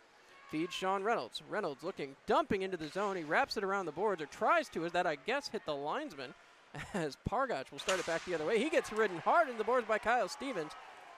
As now dragged down by Cameron Yarwood was Jan Salak. And that will send the Enforcers back to a penalty kill here, once again sponsored by Seneca Beverages. Seneca Beverages reminding you not to get boxed by drinking responsibly. Well, the penalty kill was excellent already here in this period, but unfortunately you lose a guy like Yarwood, who's really one of the key guys for you on defense, but a minute 51 left, you got a little bit of time to work with here. You do. The problem for the Enforcers with that penalty, and it's just, I've seen enough play from Jan Salak to know he is not steady on his feet. Is just getting tangled up with Yarwood was enough to take him down. I don't know that there was any intent by Yarwood to do so. As now Carolina works it around again. Another firing shot, kicked aside there, that time by the defense. Still working it out, gets it out as Nathan Campbell can't hold the blue line. Campbell looking to be a big part of this Thunderbirds defense this season. He's been called a lot tonight. Little surprising, he wasn't somebody that was a big part when he went to Danville or even here in Elmira, but certainly has done something to impress Coach Andre Nietzsche down there in Carolina. Campbell has it. He was managed to stay on side, apparently, right back to the center of the ice, firing. Another broken up play, and that will be chopped down by Campbell, but out of the zone it goes. Minute 10 left to go on the penalty kill. Minute even left to go in the period now. Campbell has possession. Skropolis harassing him. Puck is moved up. Fed off over the red line. Here comes Carolina back the other way, looking. Firing it across, broken up momentarily, still right back in front of the net, broken up and sent out. Ooh. Huge play there by Sean Reynolds. Reynolds going all out to clear that puck. Certainly did, as now once again, Fate has possession, drops it back behind. Enforcers playing one man deep as you see Skropolis and Reynolds changed out who that player is, as now Carolina tries to break out the other way. Michael Bunn over the red line, 27 seconds to tick off in the period. Played out here. Working the puck down low was Daniel Martin. That one deflected and some issues playing as that rolls back again. Right back to the point. Klinetsky looking. That one moved around again as Connor Haas. A penalty upcoming on Carolina now as Whitcomb took one up high. If it's a high stick, they got to check on Whitcomb here, I would think. As now we'll see. Going to the box, Dominic Fate. Did they check on Whitcomb? I think no, they're calling it a rough. Okay. Oh, okay. When I looked down and saw Whitcomb grabbing his face, I just assumed they were calling a high stick. But they called a roughing penalty. They bring out Pellegra. Again, a heck of a face-off, man. See if he can win one back. Looking to get it to Mafuz, gets it to him. Mafuz wrapping around, firing, and that one's just wide. 4 seconds to go, firing again, and Dill jumps on top of it with 1.2 seconds to go. Tussling in front now. This is Bryce Martin. I want to say that's Yuri Pargich again. Ahmed Mafuz skates by to let Yuri know if he wants to go. Ahmed's not a fan of waiting. No. 1.2 seconds to go in period number one. Pellegra, we'll see if I'm trying to watch his hand on his stick. Yep, and he fired it right towards the net. That will do it for period number one. So, with 9 seconds of 4-on-4 play to go in period number two, the Enforcers will head to the locker room, all tied up at 0-0. And a lot to be said for that first period, George. There is. The Enforcers, they came out fast, but came out strong. They came out hidden Good job on the penalty kill early on, and we saw passing him doing what he does best in net. It was not a great showing on the power play, but overall, pretty strong first period of the season for the Elmira Enforcers. It'll be curious to see how they come out for the second period. A lot of questions still to be answered. Obviously, goal scoring going to be a huge part of claiming victories, and so far we haven't seen it yet. But that's not to say it's not coming. I think the Enforcers have definitely written a strong script here, and we'll see what they can do. When we come back with our first period intermission report, which, by the way, brought to you by Hemp Geek, your home for hemp, we will have a quick moment with one of your brand new, it's a returner, as we have an interview with one of your Elmira Enforcers, and of course, a lot more of me and George coming up here in the first intermission. You're listening to Elmira Enforcers Hockey on Mixlr.com. Decker Agency, we've got over 34 years experience in helping our clients get the best insurance coverage possible. We're local and we're trusted. We've built our business on the idea that customers should be treated like family. At the Decker Agency, we offer free quotes and consultations. Our clients can build their coverages to best suit their needs and budget. Please stop into our office at 416 East 14th Street in Elmira Heights or call us at 607-734-1100 to schedule your free consultation today. And like the Marion M. Decker Agency LLC on Facebook. At the Decker Agency, we help you protect what matters most. Hello, this is Ahmed Mahfouz, captain of your Elmira Enforcers. If you're looking for something to do when the Enforcers are on the road, come on down to the rec rink and take part in the Rock and Skate. It's a great night out with friends, family, and other great Enforcers fans. At just $5 for admission and $5 for skate rental, it's a real power play every Friday night, 8 to 10 p.m. Go Enforcers, go. And the first period's in the books down here with Yanni Skropoulos. Yanni, we saw quite a bit out of you from the exhibition games, and now we're going right into the regular season. First game against Carolina. How does it feel to crack the lineup? It feels amazing. Just happy to be here. Get ready for a big season. Hopefully the boys can pull it out this year. I'm sure we can. Looks like we have a real good, fast, hard-working squad here. Well, speaking of hardworking and fast, we saw quite a bit of that from you up in Watertown. What is it about your game you want the fans to know when they come out and watch you play? It's just like I always bring energy as a small guy. I'm not afraid to get in the corners, no matter what size the guy is. I just love the game, do anything for it. And you played over in Europe last year, and we're playing a team tonight where they run a very European-style offense and defense. How does that help you out coming into tonight's game? Honestly, it's just kind of got to be man-on-man, know where your guy is all the time. They're always moving their feet, so you just got to make sure you're always with your guy and you know who's who. And we saw, obviously, you have the scoring touch, the only goal the other night. What is it about your game that kind of allows you to work into the goal-scoring category a little bit more than other players?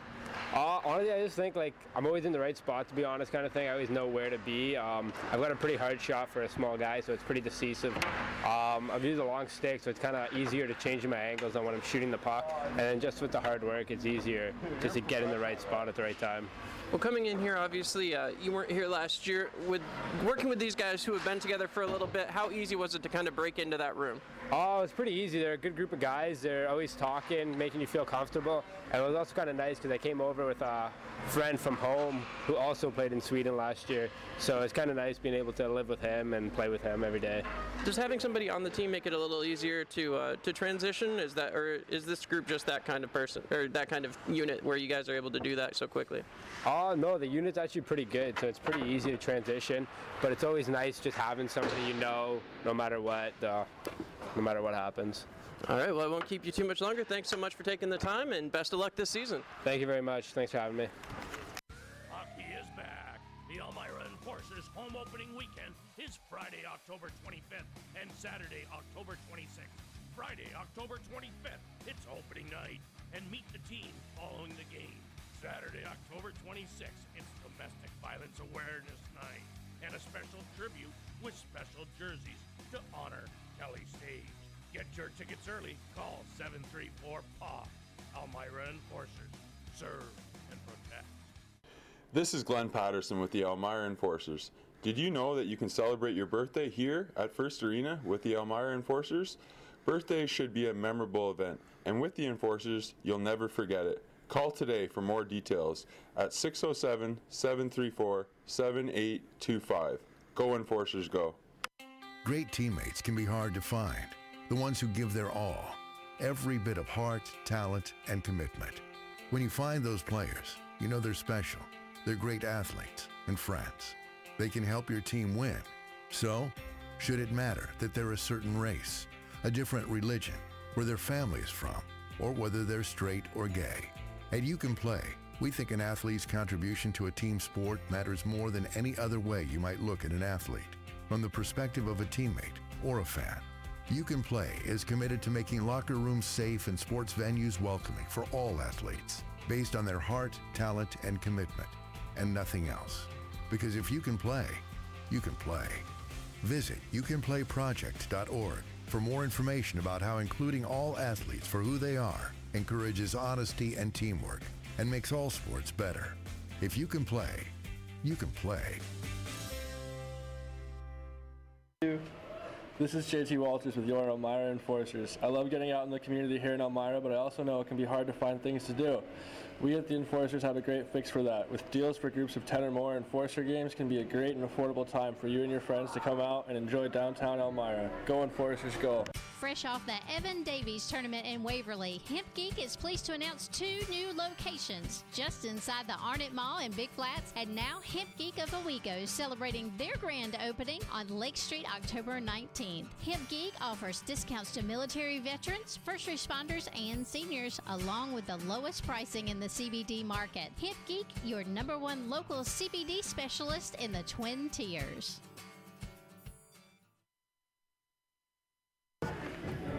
This is Kyle Stevens of your Elmira Enforcers. Coming to an Enforcer game is pretty sweet, but getting to sit high atop the building and having catered food brought is only available in First Arena Suites.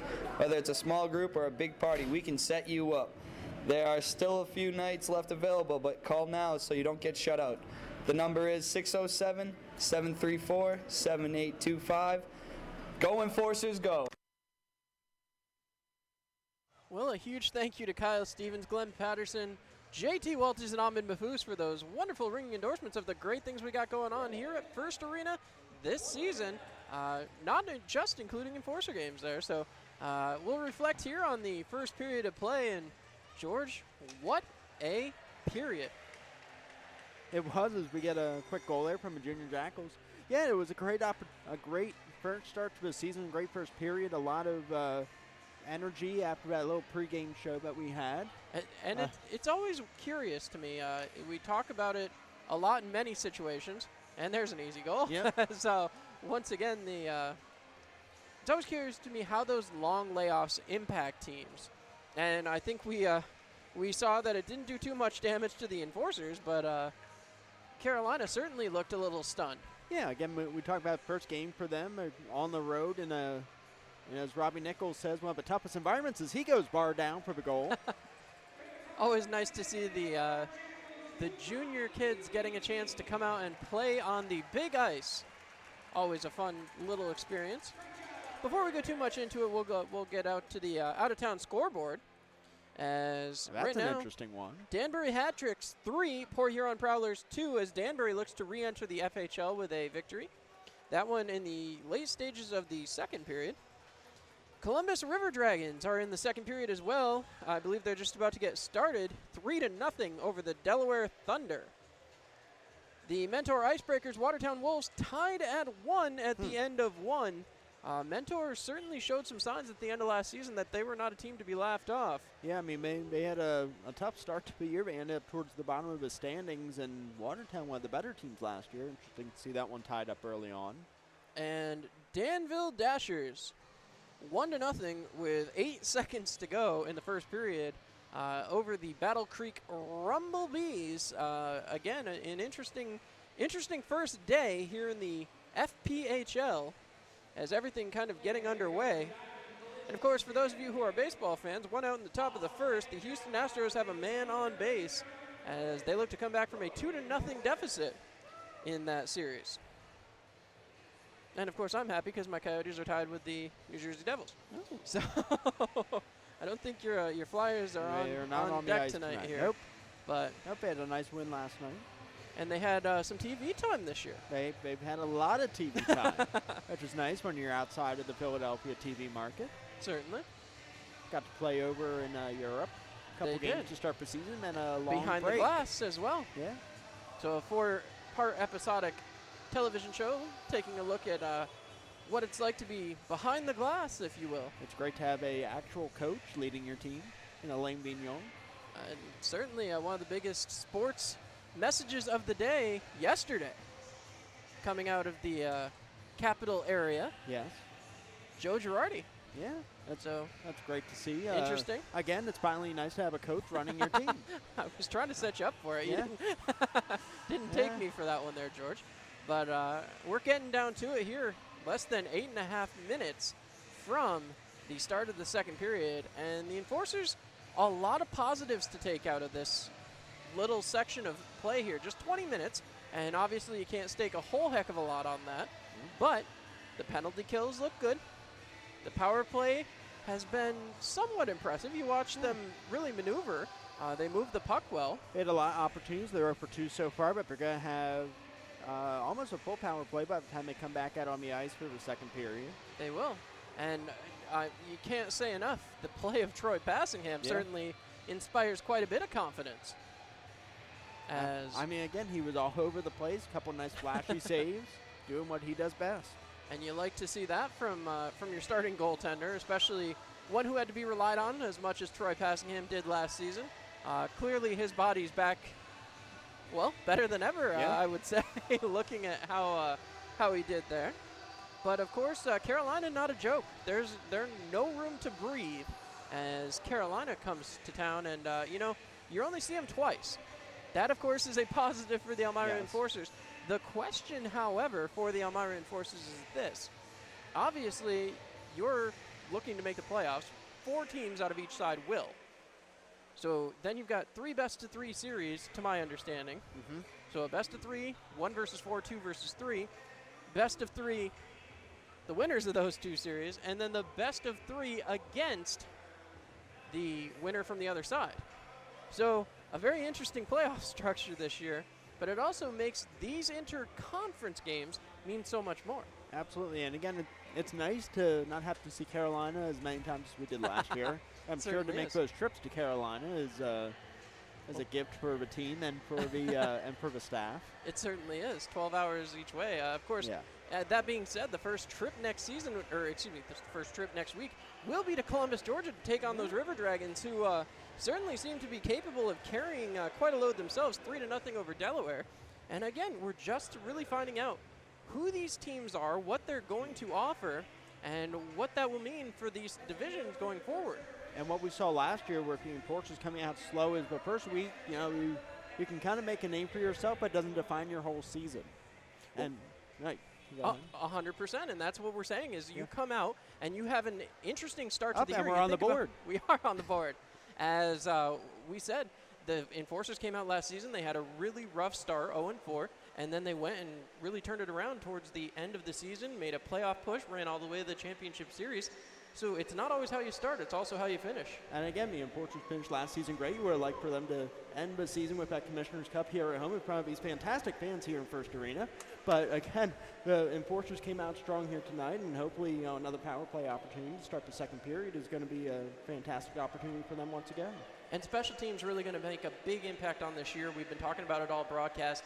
The Enforcers moved the puck well. Everything seemed to really start to click. The only thing they haven't done is score, and that goes for both sides of the ice. The defenses look great. Troy Passingham has been absolutely stellar, and if he continues to play that way, the Enforcers have to be the odds-on favorite in the East. Well, again, we said earlier, he carried this team pretty much all last season. He used all 6 foot 5 of him, and a couple great saves already in the first period, and then on the opposite side of the ice, still. He wasn't necessarily standing on his head, but he made a couple fantastic saves, but it's kept us a scoreless hockey game. Well, you look at the shots on goal, 11-10. You wonder if both sides are just feeling each other out. Mm-hmm. We certainly haven't seen everything that the Enforcers have to offer, but we've got 40 more minutes of game time left, and it'll be interesting to see what they can do down the stretch. As we head forward to period number 2, of course, the out-of-town scoreboard, Port Huron and Danbury tied at 2.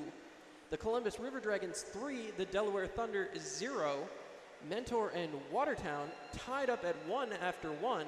And the Danville Dashers beating the Battle Creek Rumble Bees 1-0 after 1 period of play. So a lot of intrigue around the league this year, and we'll be seeing a lot of brand new teams, including the Columbus River Dragons, live on Mixler.com and YouTube.com next week, live from Georgia. It's going to be great, and as we were saying earlier, we don't know what we're going to get from a lot of these newer teams. A lot of the star power gets spread out throughout the league as we're now taking off the big board. Again, a lot of the star power got kind of dispersed throughout the league, and you have a lot more younger guys and a lot more talent now in the league.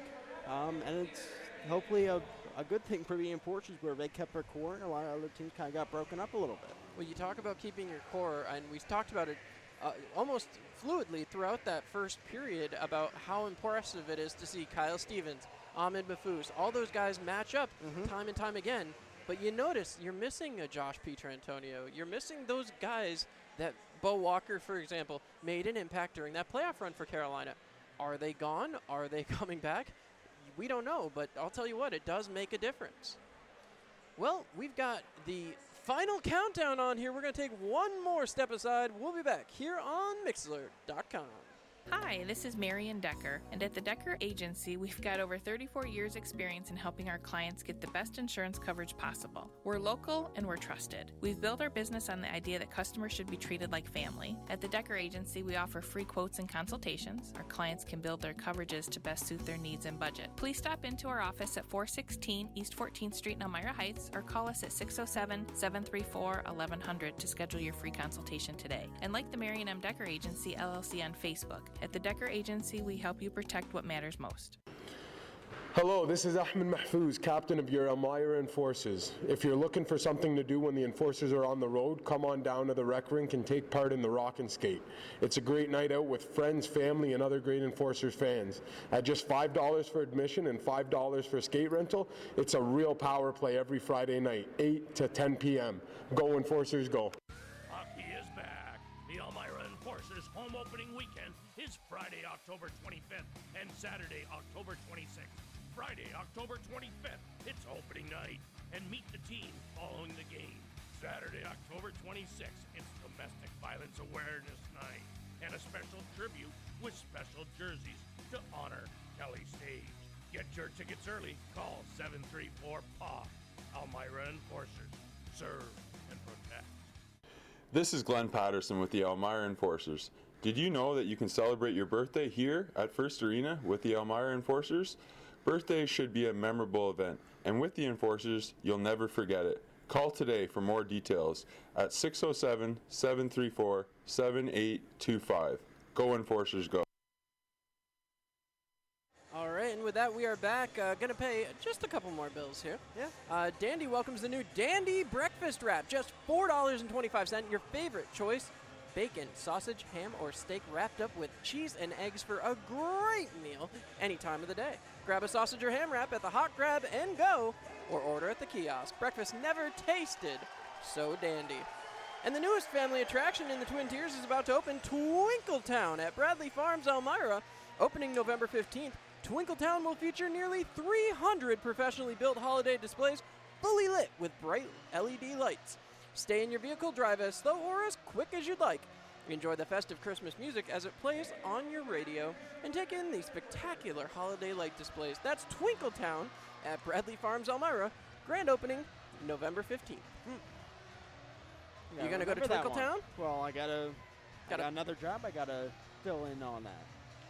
I gotta tell the news, but we gotta go there. Gotta drive the news car around. Oh, there you go. Yeah. Twinkletown. Twinkletown. Mark it down on the calendar, November 15th. Certainly won't want to miss it up at Bradley Farms. But period number 2, the period of the long change, George. We've seen that come back to bite plenty of teams. How do the Enforcers avoid that here in period number 2? Again, they got to come out strong, and having a power play to start the period's definitely going to help. I'm kind of enjoying, I'm looking down, and obviously a minute 53, you're going to get a little comfortable in the penalty box. Cameron Yarwood, however, has not sat for even a brief moment at this point. He is he's got to be in there for 9 seconds. Yelling at Ahmed Mahfouz. What do you want me to do? He's saying go right to the bench. Ahmed Mahfouz, the captain, the assistant coach, the Mr. FHL, if you will, as he's giving his orders. 9 seconds of 4-on-4 play. You know what's always funny to me watching Andre Nietzsche coach? And I just have to admit this. because in all honesty, I feel like he was born to coach in the wrong generation. He constantly likes to be at the front of the bench. I feel like he's very Victor Tikhonov, if you liking to stroll the front of the bench. He wants the wider front. As we'll see what the Enforcers can do here against this Carolina juggernaut from last season. Puck is pushed forward by Kyle Stevens. Ahmed Mahfouz will pick up, circle back, and the Enforcers will kill off the rest of this 4-on-4 back in their own zone. Fed back around. Glenn Patterson feeds it up to Wickham. Yarwood is free and will go right for the bench. Pass back to Patterson. We're now on a Labella power play, reminding you we are powered by Partnership. 0 for 2 on the night so far. Right back to Glenn Patterson. The Enforcers have to get it set up. Passed over here as Ahmed Mahfouz breaks in. Mahfouz coming, breaking in, drops it back, a shot, and covered up by Dill, but that's going to draw a penalty. 5-on-3 power play now for the Elmira Enforcers. Enforcers creating opportunities, and that's Ahmed Mahfouz right in the middle of it with a beautiful move, and he's getting some coaching tips there from Coach Robbie Nichols with the slash call. I don't know if it's a coaching tip, but I'm pretty sure he's drawn up a pretty little play we're about to see here. And some argument here from the Carolina defender, Nigel Slade. Slade makes his second trip to the penalty box tonight. Leading your team in penalties, not the way to end up on the roster on Monday morning. Might be a long bus ride back to Carolina. As Yates to take the draw, a little surprised at this. Mahfouz goes back on the backside. Face-off, won back by the Enforcers and immediately flipped back out by Carolina. Mahfouz will chase. A minute 15 of 5-on-3 power play. This is one, and I don't mean to be dramatic here, George, this is a must score for the Elmira Enforcers. It is their fourth power play opportunity, and both teams have been strong early on. They need to get this one. Yates looking back to Mahfouz, top of the slot, right across, shot, and blocked down there by Henry Dill. Big hit, picked up here by Michaelis. Sends over to Mahfouz. Mahfouz not wasting time, deflected and blocked down Henry Dill. He clearly knew where it was. Nobody else did. 45 seconds to go in the 5-on-3. And Pananchik lost his stick there, so it was almost a 5-on-2 opportunity for the Enforcers that they lost. So we'll see. Robbie Nichols gave his orders. We'll see if the Enforcers can follow through. You notice they're trying to go blocker side. Yeah. Skinner passes to Mahfouz. Mahfouz passes down low. Yates looking in front. Back to Mahfouz. Back to Yates down low. Yates right across. Skinner passes down low. Looking. Back to Skinner. Skinner, Mahfouz. Low to Yates. Right back up. Skinner, too much time. He had a wide open net there for a second as Skinner chops it back down low again. Looking across. Finds Mahfouz. Top of the circle. Down low again to Gavin Yates. Yates in front. Shot. And flipped up and into the netting with 17 seconds to go in the 5-on-3. I mean, Enforcers, I love the way they play their power play. A lot of quick passes, and they kind of squish in front of the net, and they kind of reduce the size. And they're doing an excellent job once again here on the power play. So it looked like they were going for a line change. Ahmed Mahfouz waved them back to the bench. As that one's sent back, Yates won the draw. So that was nice to see as Yates moves around, looking, firing it across. Skinner across to Mahfouz, down to Yates. Yates looking again, right back out to Skinner. Skinner fires, that one goes just wide, and Mahfouz will chase it down. That will end the 5-on-3. Firing across, Skinner shot, and up and into the netting. So with 35 seconds left, the Enforcers are now officially 0 for 3 on the power play. Still plenty of time left here. I'll tell you what, though. The movement of the puck is something we didn't see. It was a lot of one and done last year. And now you're seeing puck possession and everything going to the Enforcers' way as 18:04 remains in period number 2. And they're leading in shots, they're leading in time of possession, they're leading in the, well, not penalty kill. Carolina's killed 3 so far, but they've done an excellent job throughout this game. And now we'll see what the Enforcers can do. They're going to kick Kyle Stevens out of the faceoff dot. And now Vlasov chasing it. Reynolds will move it up the boards. Back again. Played up to the point. Cameron Yarwood has possession. Ooh. Falling down, Panachik right back into the slot. Fired it, but Reynolds couldn't quite catch up. Reynolds wraps his man up, ties him to the boards. And 19 seconds remains in the 5-on-4 power play now. Trying to shove it through. A Thunderbird has fallen down. Now the puck's moved back towards the point. Passed across, wind-up shot, and an easy save there for Henry Dill. Stevens still has it, drops it back down low. Time running out. Enforcers looking for a lane, firing over the top of the net. Reynolds will pick it up. End of the power play, 0 for 4 now. Firing again over the top, and that one hit net, but not the right one. The Enforcers had another, basically a 5-on-3 opportunity where the player lost his helmet and had to go back to the bench. Again, more missed opportunities here now. As you said, John, 0 for 4 on the power play. It's unfortunate. The Enforcers are doing literally everything right. But we talked about it before, 20% last year, so maybe the next power play is the the magic number for them. As the face-off, one back. JT Walters has possession. Penalty coming. They're going to call interference on Gavin Yates here. So Yates is going to take an interference penalty on as Michael Bunn. Yeah, that one was just looking down. Yates is arguing the call. I mean, anyone would. It almost looked like a little pick and roll that they tried there, but a little bit too much of them. As now Troy Passingham and the Elmira Enforcers penalty kill will go back to work. And we remind you again, penalty kills brought to you by Seneca Beverages. Seneca Beverages reminding you not to get boxed by drinking responsibly. As now the Enforcers, looked like Christian Wickham was wanting to take the draw there. Stevens will take it. Face off, push back, Wickham chasing it down. And there's a horn played up top, and we're still going here. As again, now the clock finally starts to tick. Mafoose will chase it down. He gets it out. Feeds for Kyle Stevens. Stevens coming in on a breakaway. Here comes Kyle Stevens firing and blocked down. Henry Dill stands tall as the Elmira Enforcers, unfortunately, unable to cash in there. So coming back the other way, here comes the power play. Connor Haas would have loved to see a shorty there. That would have been nice. As a minute and a half left to go in the power play for Carolina. Oh, of course, that late clock ticking, you wonder how much time didn't tick off. As Mafoose took a hard ride there as he tried to put Fate into the boards, and Fate let him roll off his back. Once again, back the other way, Connor Haas makes his way into the zone. Carolina has been unable to really get set up here, George. No, but Enforcers, as we said earlier, they've really led them a time of possession, done a good job on defense. As it's passed back again. Another attempt, wind up, broken up there. Scropolis looking, feeds Reynolds. Here comes Sean Reynolds. Reynolds breaking in.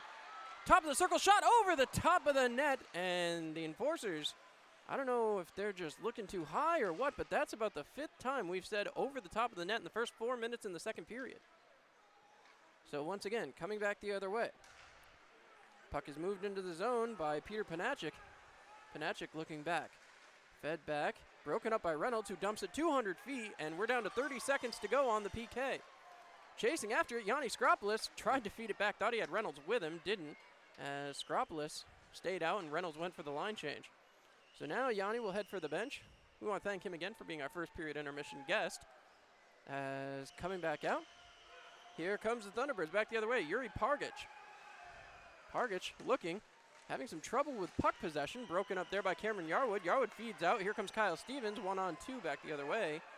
Taking his time, trying to kill off the rest of the penalty kill, and he does so as the Enforcers go 2 for 2 on the PK. Broken up there by 3 for 3, excuse me, yes. I forgot the one that was 40-some seconds long. Forgive me, as that one breaks in again. Here comes Carolina back the other way, 5-on-5, firing in the legs of Christian Wickham. Wickham showing a lot of defensive prowess back there in his first game as an Elmira Enforcer. Wind up, broken up there on the almost whiffed attempt there by Nathan Campbell. Moved up, and here comes the big man. Skinner looking towards the front. Wickham was too deep, as now Carolina will turn it back the other way. Coming in, making big moves inside. That one's flipped up into the net as Krivalovic took a rip at that one and was unable to come up with the net. So, I think I had that one right there, George. No one told us we're wrong yet, so. As now, once again, Pellegra will come back out, facing Nigel Slade. Robbie Nichols now having a conversation with the referee. Probably making a note about the time that didn't tick off. As the Enforcers probably had to kill a good 2:05, 2:10 maybe. As the puck is dropped, moved back to the point, Nathan Campbell firing, deflected in front off a foot. Cameron Yarwood laying the body. And again, some more interesting activity down there in the corner. Gavin Yates will pick up. He moves it along, trying to poke check it out. The Enforcers still keep possession, flipping it back towards center ice. Pellegra trying to chase. Nathan Campbell pushes it off the sideboards, still keeping the zone for the moment before Campbell picks it back up. Campbell gets out. Campbell again rushing all 200 feet. That one sent way wide, and now sent right back towards the net. Broken up by the Enforcers' defense. Martin moves it out. Harrison dumps it in. Chasing it back is Gavin Yates. Yates will get there. Braced himself for a hit that never came. Pellegra moving it deep back below the goal line. Pellegra fires it around looking for Gavin Yates. Yates looking back. Moves his body around to defend the puck, as now the puck is finally moved out of the zone. JT Walters has it. Feeds it along. Gavin Yates into the zone. He's got Harrison. 3-on-1 back the other way. Right out in front, and no, it couldn't connect. Wide open was Hudson Michaelis, and he couldn't put the puck home. Puck is now sent back into the zone. Flipped up and out of play. We're going to see. That's got to be delay of game. No, they're saying it was deflected. Robbie Nicholas doesn't look like he agrees with that. No. Not many times Robbie agrees with the refs. It's always an interesting sight to watch when Robbie Nichols gets back behind the bench. And again, but credit where credit is due. 3 victories in the regular season last year. That's true, and it's hard to miss Robbie tonight with that green, bright green jacket and suit. Certainly is. Right off the face-off, right back to Henry Dill. Dill has had to be sharp tonight, 18 shots. The Enforcers really fell behind a lot in shots to the Carolina Thunderbirds. And so far they've held the Thunderbirds to 0 shots in this period. They have. Puck is kept for the moment. Clark moves it back down. Reynolds with it, drops it off, firing off the post. Skropolis is headhunting. As now, once again, Dominic Fate has possession, goes back behind the net. Skropolis right there. I'll tell you what, he may not be the biggest guy, but there's a lot of heart in that kid. As it's moved all the way back, going back to play. Intercepted pass from Troy Passingham as Jordan Clark laying the body now. This is Enforcer hockey, hands down. As the puck is moved along again, trying to break it up. A little bit of an issue there for the Enforcers. Michael Bunn has it, moves it from his feet, and it's shoved back out to center ice where Daniel Klinetsky, the silent Z that I don't see there, as once again coming back the other way, shot over the top of the net. And I'm really not sure why. It just keeps happening here tonight for both sides as JT Walters picks up. Walters feeds it back along for Jordan Clark. Clark heads up ice, drops that pass off to Michaelis. Michaelis into the zone, dumping it towards Henry Dill. Dill will let it go. Carolina picks up and tries to get it back out the other side. Puck is moved to Glenn Patterson. Patterson fires it back through the neutral zone. Stevens dumps it. Ahmed Mahfouz giving chase. Dill moves it back up the sideboards. And trying to come away with it with Salak. He pushes it forward for Panachik, who gets run into the boards hard. Patterson shoves it back up. Big windup and some trouble playing it there as Skinner will dump it. This is going to go 200 feet, and that will be icing. So Nathan Campbell touches up first. 11:43 to go in period number 2, and we're still tied at 0-0, George. Again, it's been a good game all around, I'd say, for both squads. We've seen a lot of offense from both sides, and the Enforcers holding strong on defense. 0 for 7 on the power play between the two teams. They certainly have been, and having a little issue with our radio source, so we're trying to get that started yet again. Do apologize as that one goes up the board. And again, the Enforcers right back to work. Sorry about that to our fans on Mixler.com. Thank you all for sticking with us on YouTube.com. 11:30 left to go in period number 2. Nathan Campbell loses possession. Kyle Stevens, Ahmed Mahfouz in. Mahfouz back to Stevens, shot, and no! A kick save from Henry Dill. Chances galore for the Enforcers thus far. Puck is moved into the offensive zone, fired by Carolina. Dropped there, Passingham covers up and keeps it out of the net. Much like he would argue he did in game number 2. Yeah, and Dill was not in a great spot with the 2-on-1 and the turnover right in front, but again, he's been all over the place for Carolina and really showing up. As Andre Nietzsche wipes the sweat from his brow, he's certainly feeling it tonight. The Enforcers playing solid hockey against these Carolina Thunderbirds. Puck is won back. Cameron Yarwood has possession, drops it back behind. Working back out the other side, Harrison. That one is tipped right onto Dill, as Gavin Yates would have taken that one. hop, a skip, and a jump away from a goal. 11:02 to go in period number 2, 0-0. We talked about last season, a lot of weird bounces back again in this arena. It's not like Detroit, but you can still get a couple Pretty weird close. As once again, the puck is won back. Drop there for Gavin Yates. Yates wraps around, looking, shooting, blocker down again. Yates still trying to chase it down. It's picked back up by Yarwood at the point. Yarwood just flings it down towards the net. Pinching back in this time is Bryce Martin. Dumps it deep for Gavin Yates. Yates looking back up to Martin. Martin has possession. Not a power play, folks, in case you're just joining us. As now here comes Carolina back out the other way. Michael Bunn breaking into the zone. Yarwood has to catch up. Looking, firing, saved by Troy Passingham. And again, in his glove. Yeah. As 10:34 to go. Troy Passingham standing tall. As now we'll see, I guess they've relegated this as the third line, but I'll tell you what, any of these lines could be number 1 lines. I mean, if you have Sean Reynolds on your third line, that's a pretty good line. As now Michaelis loses that draw, sent back to the point, firing it down into the far side corner as Pargach goes down to play. Vlasov has it at the point. Vlasov, who got a full taste of the Enforcers enforcing unit last season. Oh! And coming back out the other way, here's Yanni Skropoulos. Showing off that speed and skill. That one's knocked down. Sean Reynolds firing right away. That one will go off the backboards. And Carolina trying to turn it back the other way. Sean Reynolds trying to lift the stick of Jan Salak. Will do so. Flips it back down deeper. And now Reynolds will go off for a change. Stanislav Vlasov moves it up the boards as JT Walters ready to lay the body. But unfortunately, the puck didn't quite get there. Puck back down as Dill will play. Dill leaves it back behind. The Enforcer's still chasing it down. Jordan Clark has it off of the boards, sends it back down deep for Kyle Stevens. Stevens drops it for Mafous. Mafous taking his time to set it up, feeds it in front. Another attempt for Stevens, and he can't bury it. Sent back up the sideboards for Mafous. Mafous has that one taken away from him. Carolina will move it out and get it back to the offensive zone. Joe Osaka fires, deflected just over the top of the net. Passingham certainly looked frustrated on that one. Osaka takes possession. Dumps it back down deep as Carolina begins their cycle game. This is one we saw quite a bit last year.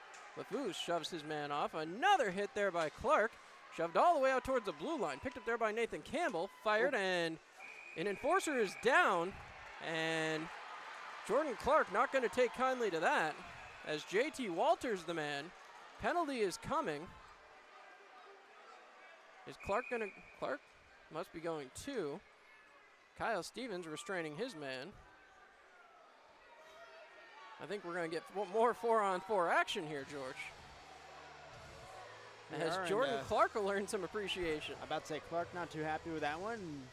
Thankfully, JT has gotten up and he's going back into the center ice. Well, they don't want to see... Now he takes him off. They don't want to see that happening, that's for sure. As, once again, some issues down here at the timekeeping table. Clark still barking at Krivlovak. As 9:09 to go in period number 2, it's 0-0. 4-on-4 hockey. And I'll tell you what, the Enforcers are not going to take kindly to a lot of rough stuff. No. They want to have a successful home opener here, obviously. That would be step 1, but B, staying healthy. This is a long season, especially here in the Federal Hockey League. As once again, some discussion here. I'm not sure. The horn keeps going, and I'm not exactly sure why. Andre Nietzsche now having a conversation.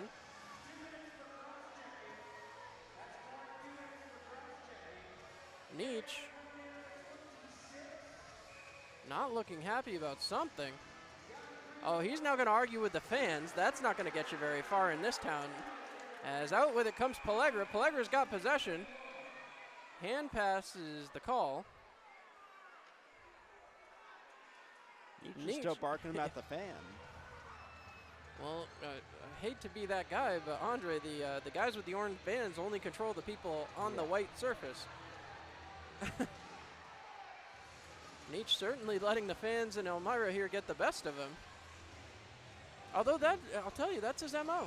He really reacts poorly when he's not winning. And we saw that last year a couple of times.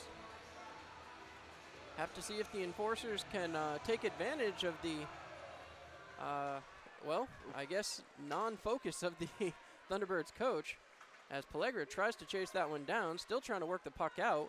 Wickham getting involved now, trying to shove it through. They're trying to get it up to Gavin Yates. Michael Bunn picks it up, flips it, and that one will land in the corner as Pellegra takes possession. Pellegra back out 3-on-3 the other way. Here come the Enforcers. Pellegra shoves the puck down deeper.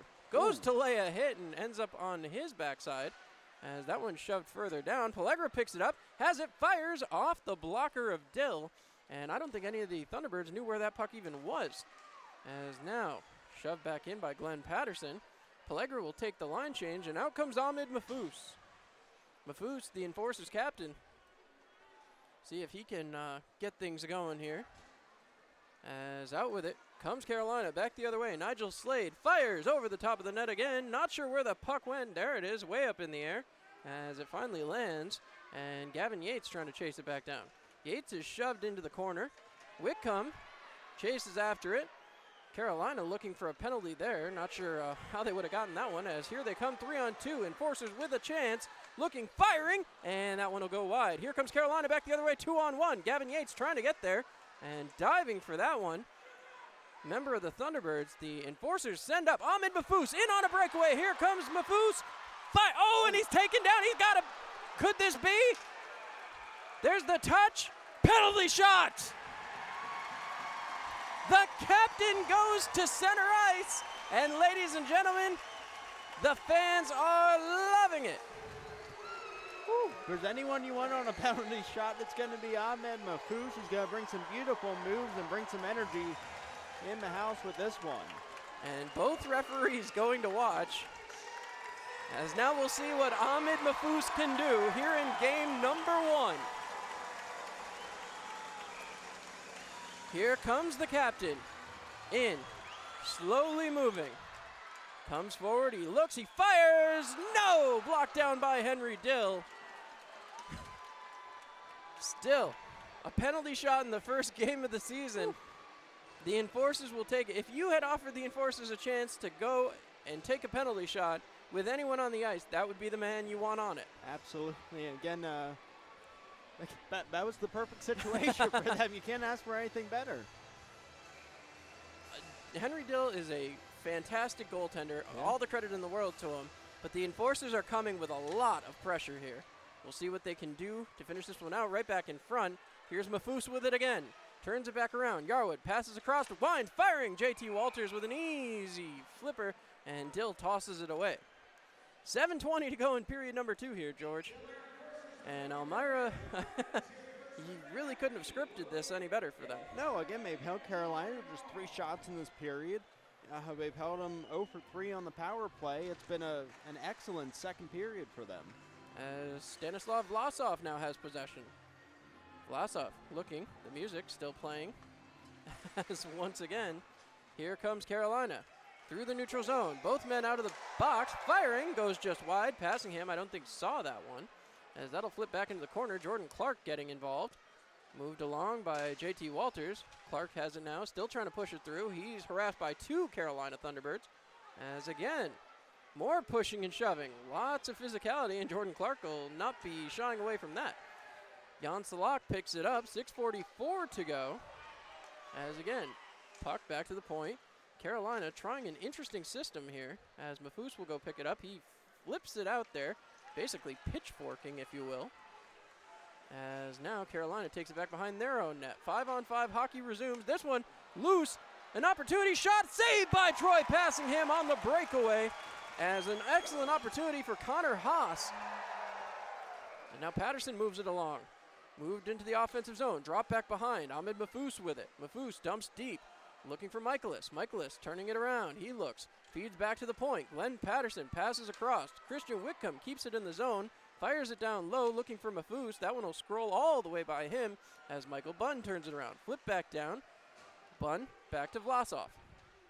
Vlasov moves it back around. It's fired up towards the bench. No, Thunderbird can touch it. How do you not call the icing on that?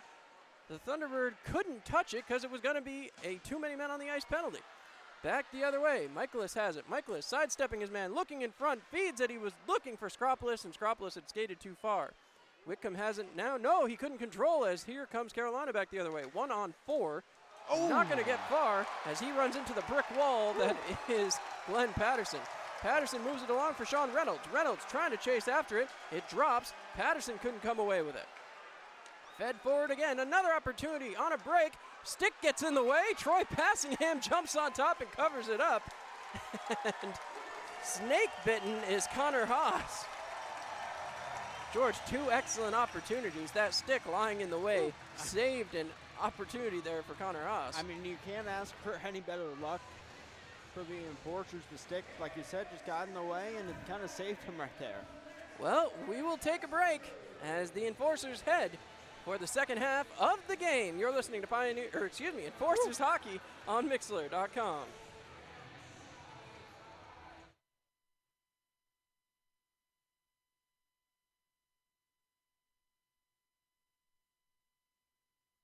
Should be treated like family. At the Decker Agency, we offer free quotes and consultations. Our clients can build their coverages to best suit their needs and budget. Please stop into our office at 416 East 14th Street in Elmira Heights or call us at 607-734-1100 to schedule your free consultation today. And like the Marion M. Decker Agency LLC on Facebook. At the Decker Agency, we help you protect what matters most.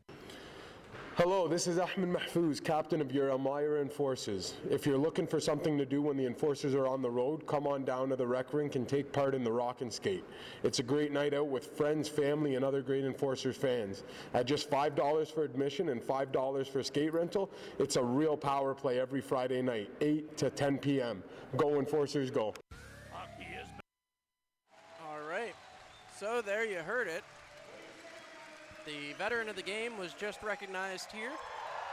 I want to thank Ziflaw for that. That's always fun every year, George. Mm-hmm. As now Elmira will go back to work. 5:10 to go in period number 2. Puck is flipped down low. And again, a lot of pressure here by the Enforcers. They're playing a smart game against Carolina, very defense-oriented, but with a lot of offensive zone possession. You know what they say, best defense, good offense. Mm-hmm. As now once again, an attempt, sent aside, Pellegra digging. Pellegra has it. Poke checked away from him. Now Gavin Yates will pick up. Yates heading back out the other way. Trying to push it in the zone. Yates gets hacked/hit up high with a stick right in front of the official and no call as that puck will be moved back along. Gavin Yates tries to lift the stick on Campbell but can't as now the other way go the Enforcers. Harrison has it looking up. Harrison gets over into the... No, he got the puck knocked off his stick. Thought he got into the offensive zone. As now the puck will be flipped into the offensive zone and Harrison chases. Puck moved back along the boards. Pargach flips it back towards the neutral zone. Trying to play it there was Clark. He leaves it for JT Walters. Walters right back up the boards. Carolina trying to break in. Pargach has it.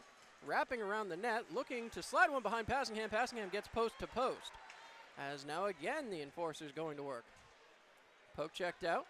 Dustin Skinner has it, feeds it off the boards, down towards Dill. This won't be icing, as the Enforcers will get the change they want. So 3:45 to go in period number 2, and the Enforcers still have a 0-0 tie here in the second period. Coming out the other way, this is Bakor, moved along, fed up the boards. JT Walters lets it go. A big hit there on the linesman by Clark. Not meant to do that, but here comes Ahmed Mahfouz back the other way. He's got Skinner. Mahfouz coming. Dekes around a man. Flips it high. Sends it back towards the point where Kyle Stevens moves it back along. Stevens still battling for it in the skates of one of the Thunderbirds players. That's Connor Haas, who really has had a rough second period.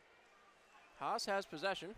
Just over 3 minutes to go. Nathan Campbell will head back to the bench.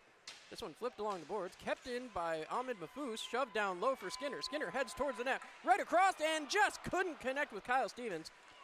As back out the other way comes Haas. Haas, you just feel like something's coming. Right across, and that one's broken up. As again, Carolina trying to set it up. Haas with it again, looking. Dekes around the side of the net, looking back towards the point. Big windup and a block save there. Dustin Skinner using every part of his body. So again, it's moved back along. Klinetsky. Klinetsky has it behind the net, 2.5 to go.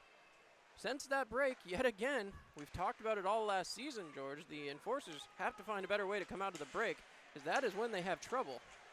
Puck is moved along by Patterson, fed up for Sean Reynolds. Reynolds feeds it forward. Out comes the Enforcers the other way.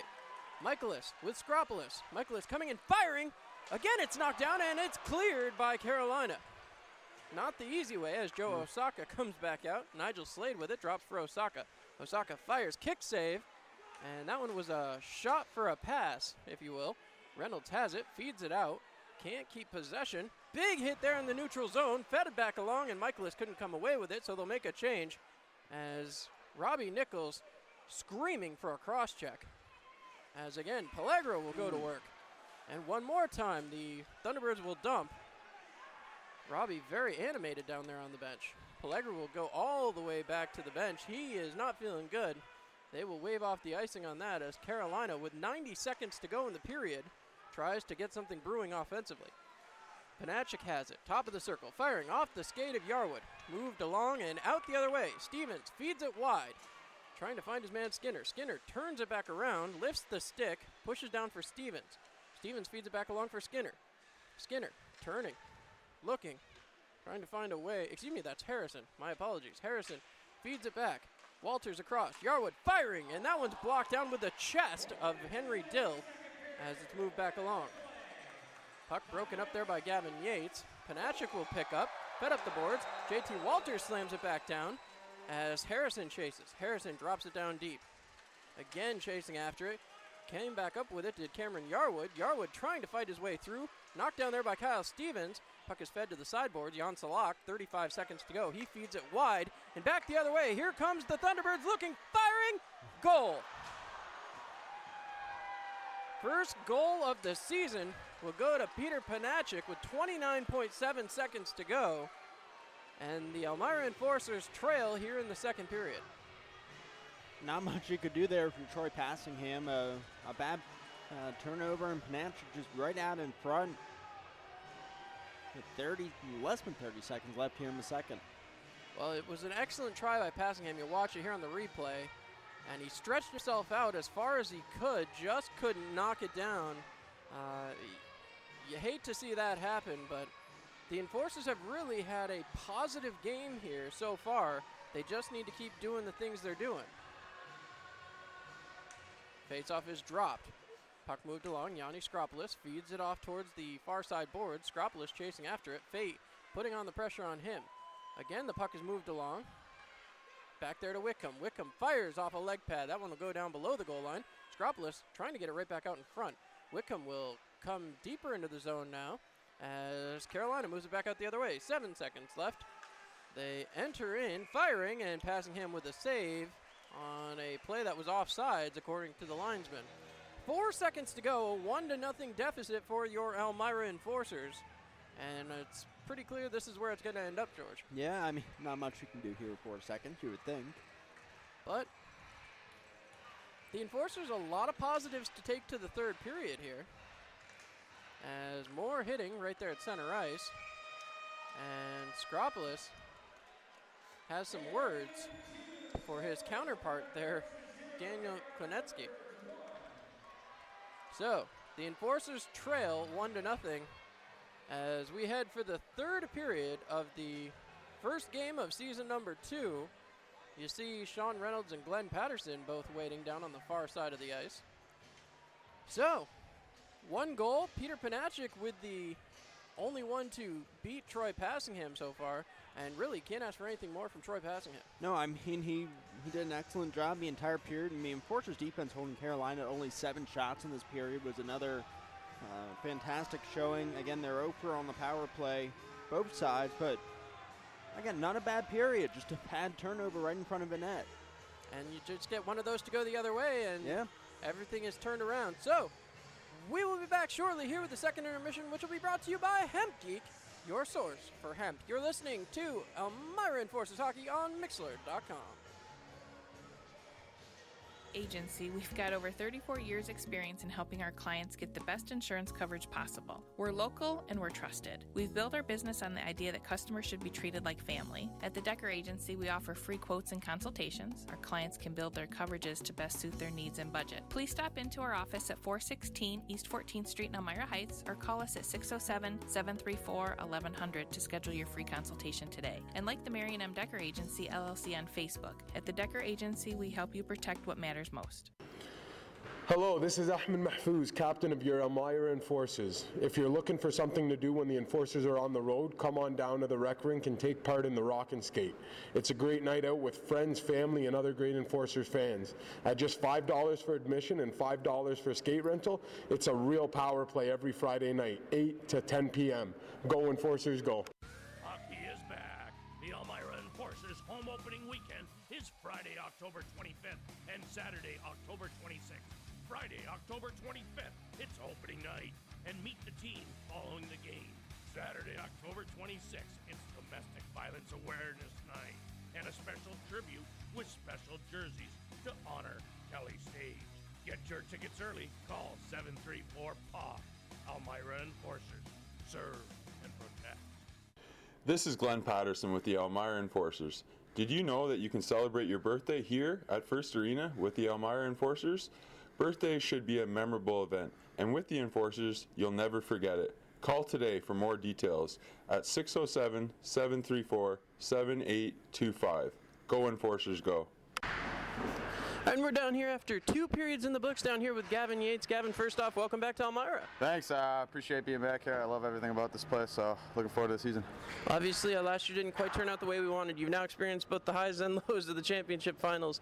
What was it about that team last year that made it such you wanted to come back here to Elmira? I think we just had a close group of guys. I mean, we all wanted to be here. We all wanted to play for each other, so I think it's going to be the same thing this year. You guys obviously saw Carolina plenty last year. Only 4 times this year. They'll be here for the first 2 games. A little bit different scheduling with the divisions, but how does that factor in, especially after what happened last year in this building with them coming in for the first weekend? I mean, it's huge. I mean, we got somewhat of a rivalry going with these guys, so everyone's licking their chops to play these guys. So, yeah, I mean, we love playing these guys. So.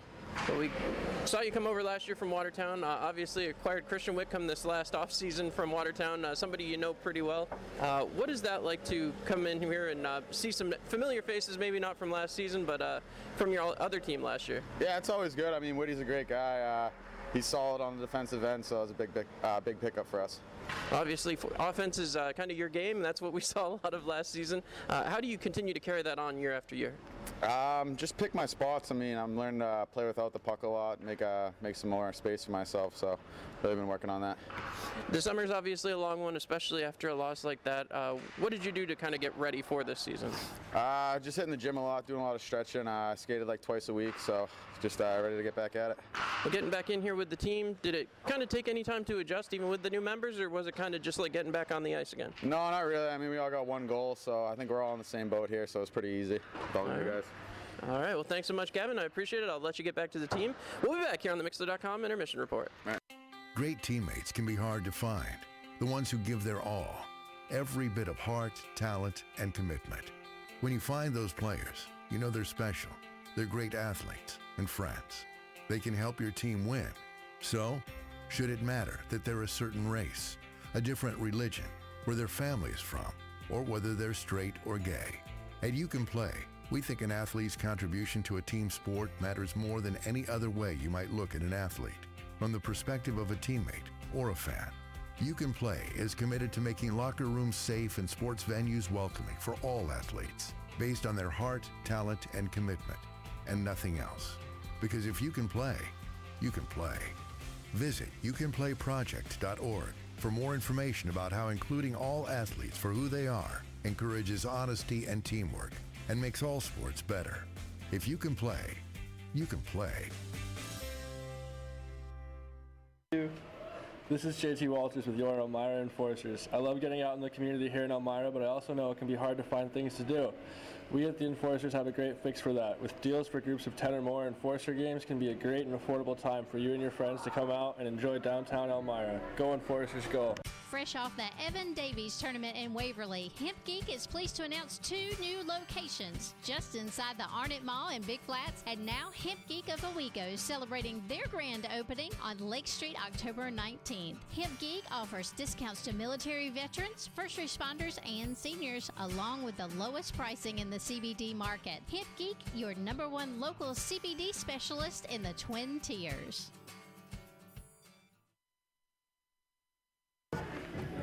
This is Kyle Stevens of your Elmira Enforcers. Coming to an Enforcer game is pretty sweet, but getting to sit high atop the building and having catered food brought is only available in First Arena Suites. Whether it's a small group or a big party, we can set you up. There are still a few nights left available, but call now so you don't get shut out. The number is 607-734-7825. Go Enforcers, go! All right, we're down here for a All right, and we are back here for the second period intermission, brought to you by Hemp Geek, your home for hemp in Georgia. We talked about it. Just a bad luck break there. The Enforcers really have owned this game. They have played a great game, and just unfortunately that one bad giveaway. And sometimes that's all it takes, but a 20-minute period can change things up. Yeah, still plenty of time. The Enforcers leading in the shots category. We said the penalty kill has been fantastic. Carolina 0 for 3 on the power play, but unfortunately that last 30 seconds, a turnover in front of the net. Kananchik up at a nice little easy goal right out in front. And the Enforcers got a chance to climb back here. That's certainly a way to put it. Well, we got to, of course, thank all of our amazing sponsors. But before we do that, I want to remind you, Enforcers fans, don't forget the next time you need a day to refresh and unwind, stop on down to the Town Barber and Beauty Shop. Ladies need a new haircut or the color refreshed? Nancy is your gal. Men need a face shaved with a hot lather? Mary is the master barber for you. Need a mani or pedi? Donna will have your hands and feet soft and smooth in no time. Aches and pains? Jessica will help soothe those sore muscles with a therapeutic massage. The Town Barber and Beauty Shop is your one-stop shop, offering something for everyone. Stop in today at 1128 Broadway in Southport, across from the Value Home Center. And I got to tell you, I had my hair cut there this morning, George, and it's feeling pretty good. Yeah, looks good. And now, of course, a huge thank you to everyone who makes it possible for us to do what we do. We'll start it off. Able 2, ACS Facility Services, Airflow Manufacturing, Arc of Chemung, Arc of Steuben, Arna Health, Bigfoot, Big Fox, Bill's Bullpen, Blaze Brockway, Bobby Rodriguez, Boulay Electric, Buckley's Automotive, Bully Hill, Collier's Barbecue, Carnival Valley, Cayuga Hoot, Cayuga Health, CC Alice Sons Inc., Chad R. Hammond, Checkpoint Gaming, Chemung Canal, Chemung County Chamber, Chemung County Chamber of Commerce, that's on there twice, Chemung County Fair, Cinnabon, Clement Center, Corel Brands, Corning Community College, Corning Inc., CVS Distribution, DNR Cleaning, Dandy Mini Marts, Dat Strength, Davis Ulmer, Dean's Construction, Disaster Restoration Recovery. Dr. Dozak, Dresser, Rand, Duncan, Elbow Room, Alcor, Elm Chevy, Elmira Corning Airport, Elmira Disciples Missionaries, that's an interesting one there. Elmira Heat Treating, Elmira Pioneers, that's another good one to see on there. Elmira Structures Employment Solutions, Excellence Blue Cross, Pagan Engineering, Peoria Elmira Jazz Festival, Pero Gas, Finger Lakes Healthcare FCU, Firestone First Heritage FCU, First Transit FM Hal, Fuel Energy Services, Future Community Support, Goodrich Auto, GTP, HR Block, Harding Jane, Hemp Geek, Hilliard, Holiday Inn, Hometown Barbecue, Hope Church, IBEW 1309, IBM, Ideal Motors. PDR Catering, Pepper Pot, Pepsi, Pietro and Son Italian Restaurant, Quicker Printer, Raphael Gregorian, Rita's Italian Ice, Rob Sweet, Rodney Strange, Ryan's Distribution, Save-A-Lot, Skylar Hospital, Seneca Beverage, Shedden's Wholesale, Shepherd Hills, Silverline Construction, Simmons Rockwell, Slammin' Jammin' Barbecue, Snap Fitness, Sorge's Restaurant, Southern Tier Brewing Company, Southern Tier Logistics, STCF, Strayhaven, SPCA, Stuart Lazowski Excavation, Suburban Propane, SUNY Corning, Swan Morris, TNR Towing, Tanner's Paws, Teal's Tavern, Tioga County Fair, Tioga Downs, TMR Disposal, Tom South Corning Collision, and Tower Broadcasting. Ingersoll Ram, Jessica Schultz, LMT, Journey Fitness, Jubilee Foods, Kennedy Valve, LaBella, Law Offices of Kevin P. Flynn, M&J Oil and Lube, McGuire Kia, Mansfield University, Marion Decker, McClure's Deli, McClure's, McErie Funeral Home, Mikadu, Miller's Mowing, Mission DDS Family Dentistry, Morrison's Heating, MB2 Foundation, New Britain Roofing, New York National Guard, Nucor, New York 5.9 College Savings, NYSCO PBA, O'Brien's Inn, Overhead Door, PSBI Brandy, Passath hosts Papa John's, Partners in Progress, Party Central, Party Time, Pasquale's Deli, Pathways, Patrick Waterhall. Town Barber and Beauty Shop, True Blue, Twinkletown, Valley Bowl, Vasco Brands, Visions FCU, Wegmans, Weiss Markets, WENY, WETM, William George, Williams, Yale's Music Shop, Yerkes Home Improvement, You Can Play, Young's Tire, and Ziff Law. A huge thank you to all of you for working with us this season. It's absolutely a privilege to be able to bring you guys professional hockey back here in the Twin Tiers where it belongs, George. Absolutely. And we are thrilled to be able to bring you a huge part of that. We want to also let you know, pretty interesting flyer I was just handed there, George. That is former Elmira Jackals forward Rob Bellamy is back for a post-hockey performance alongside Ayla Brown October 26th after the game. Blue Line Bar, 155 North Main Street in Elmira. That's right here at the arena. You can meet and greet former Elmira Jackal Rob Bellamy and Ayla Brown. Their absolutely gorgeous country music CD, fresh out, and I'll tell you what, they certainly can croon. So not just great on the ice, but he was certainly a fan favorite here. And that, of course, will occur after the post-game jersey auction, which we haven't talked enough about. We have not. A purple jersey auction tomorrow. That is going to be something to watch, to say the least, George. Absolutely. We saw a couple of the jersey auctions last year. They did very well. They were very interesting to watch as well. So even if you're not going to bid for a jersey, which you absolutely should, you can stay and watch the auction, which is fairly entertaining. It certainly is. We're in the third period in Danbury as we take a look at the out-of-town scoreboard. 3-2, they lead the Port Huron Prowlers. Down in Delaware, it appears to be over. 4-1, the Columbus River Dragons have shut the door on the Delaware Thunder. Both looking for their first win as a franchise. Columbus manages to pull the trigger. The Mentor Icebreakers have... I can't believe I'm reading this correctly, but it appears as though the third period is about to get underway, and the Mentor Icebreakers have a 2-1 lead over the Watertown Wolves. Interesting. And out in Battle Creek, after 2, Danville 4, the Battle Creek Rumblebees 1. As we look at the other scoreboard that matters tonight, middle of the third inning, Houston 2, Washington 0, as the Astros look to stay alive in the Major League Baseball playoffs, the World Series, for those of you watching along. Who's pitching tonight? Tonight is Zach Greinke, as a matter of fact. So, should be an interesting matchup to finish up there. And, of course, here, more interesting, 1-0, the Carolina Thunderbirds lead over the Elmira Enforcers. Again, Carolina was just a tough matchup for the Enforcers last season, but they have done everything right here tonight.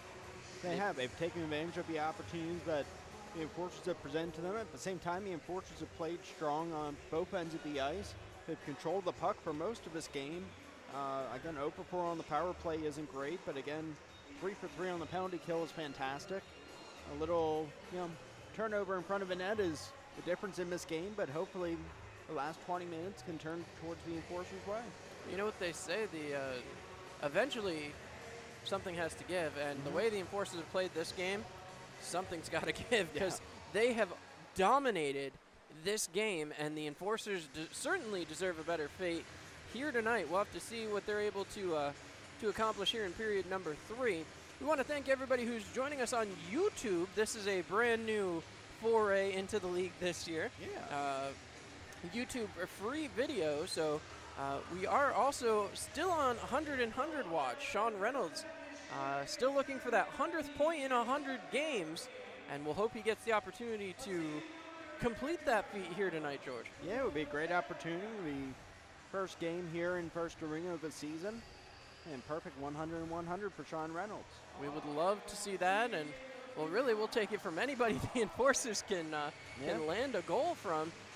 Just need 1, as Elmira looking to get even. And then if they can find that one, then we'll start talking about number 2 and winning the game. Never an easy task, and you certainly don't want to start talking about overtimes. No. But especially not against Carolina. Especially not. We had our fair share of that in last year's postseason. Yep. As now, once again, we're seeing some guitar cam going on here. Up in the suites, over there in 108. everybody getting going on Guitar Cam here at the First Arena. If you haven't been to a game at First Arena, don't miss your chance tomorrow. We talked about it already. Rob Bellamy back in the building, and he will be playing live at the Blue Line Bar and Grill after the game, hopefully celebrating an Enforcers win. It'd be nice to see. It would be, as the Enforcers once again will wear purple tomorrow, and we can match the seats here in First Arena. As now we look down towards the tunnel as they finish scraping it off. Ice is looking pretty good here early on in the season. You always wonder with the heat what kind of impact that's going to have, but I guess when you think about it, teams now exist in Florida, in Phoenix, Arizona, and Dallas, Texas. I mean, Vegas. I'm guessing the weather isn't so much a concern anymore, if you will. Yeah, no, it's they seem to manage it pretty well. Well, for sure. Outdoor game this year in Dallas, Texas, as a matter of fact. Oh, that'll be interesting. I'm curious to see how that one, how that fares. Of course, the weather always plays an interesting part in those games. And here come the officials as they take the ice. So, one more time, the Enforcers will guard the right side of the ice. A little bit less of a lengthy change for the Enforcers here, going into the third period. Andre Nietzsche back on the bench and, immediately talking with officials again. He's still talking about that fan that's sitting on the other side of the glass. Apparently. As now the officials head over to the scorer's table.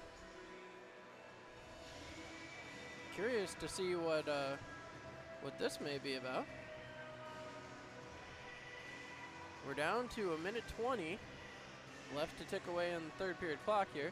You see Robbie Nichols in his usual position to celebrate the boys coming out onto the ice. Yeah. He certainly knows how to rev them up. He does.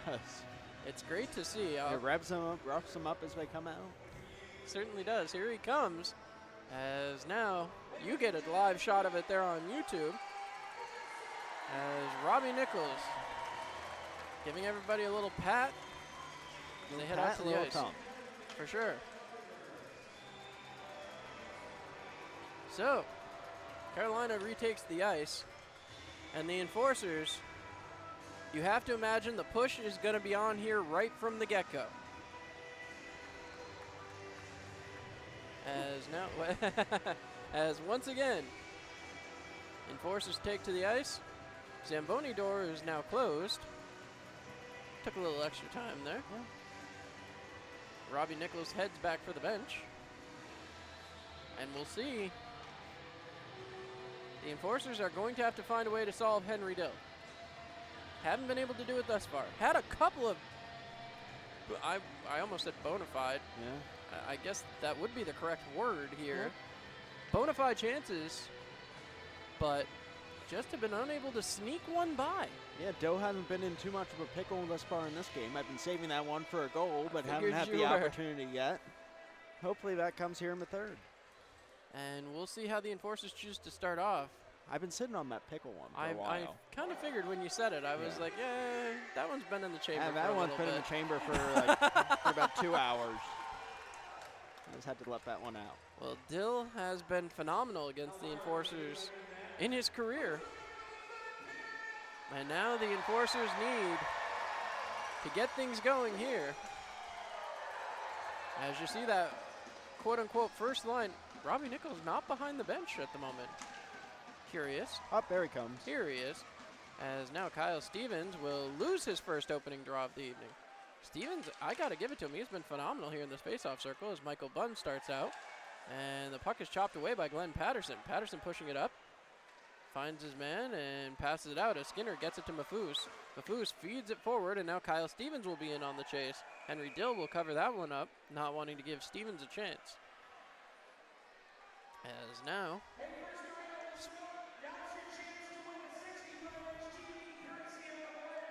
So, TV.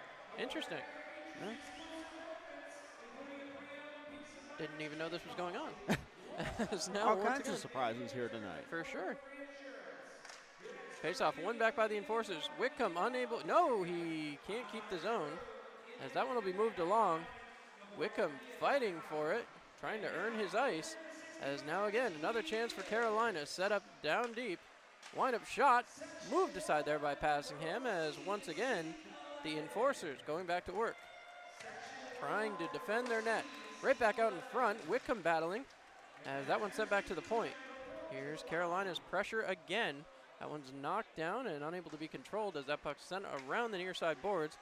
Skinner looks up ice. He finds Kyle Stevens. Stevens has Mafoose chasing. That one's dumped into the zone. Mafoose will chase back behind the net. Mafoose looking, feeds it in front. Skinner! And he couldn't get the shot off. Martin is tied up and somehow not interference.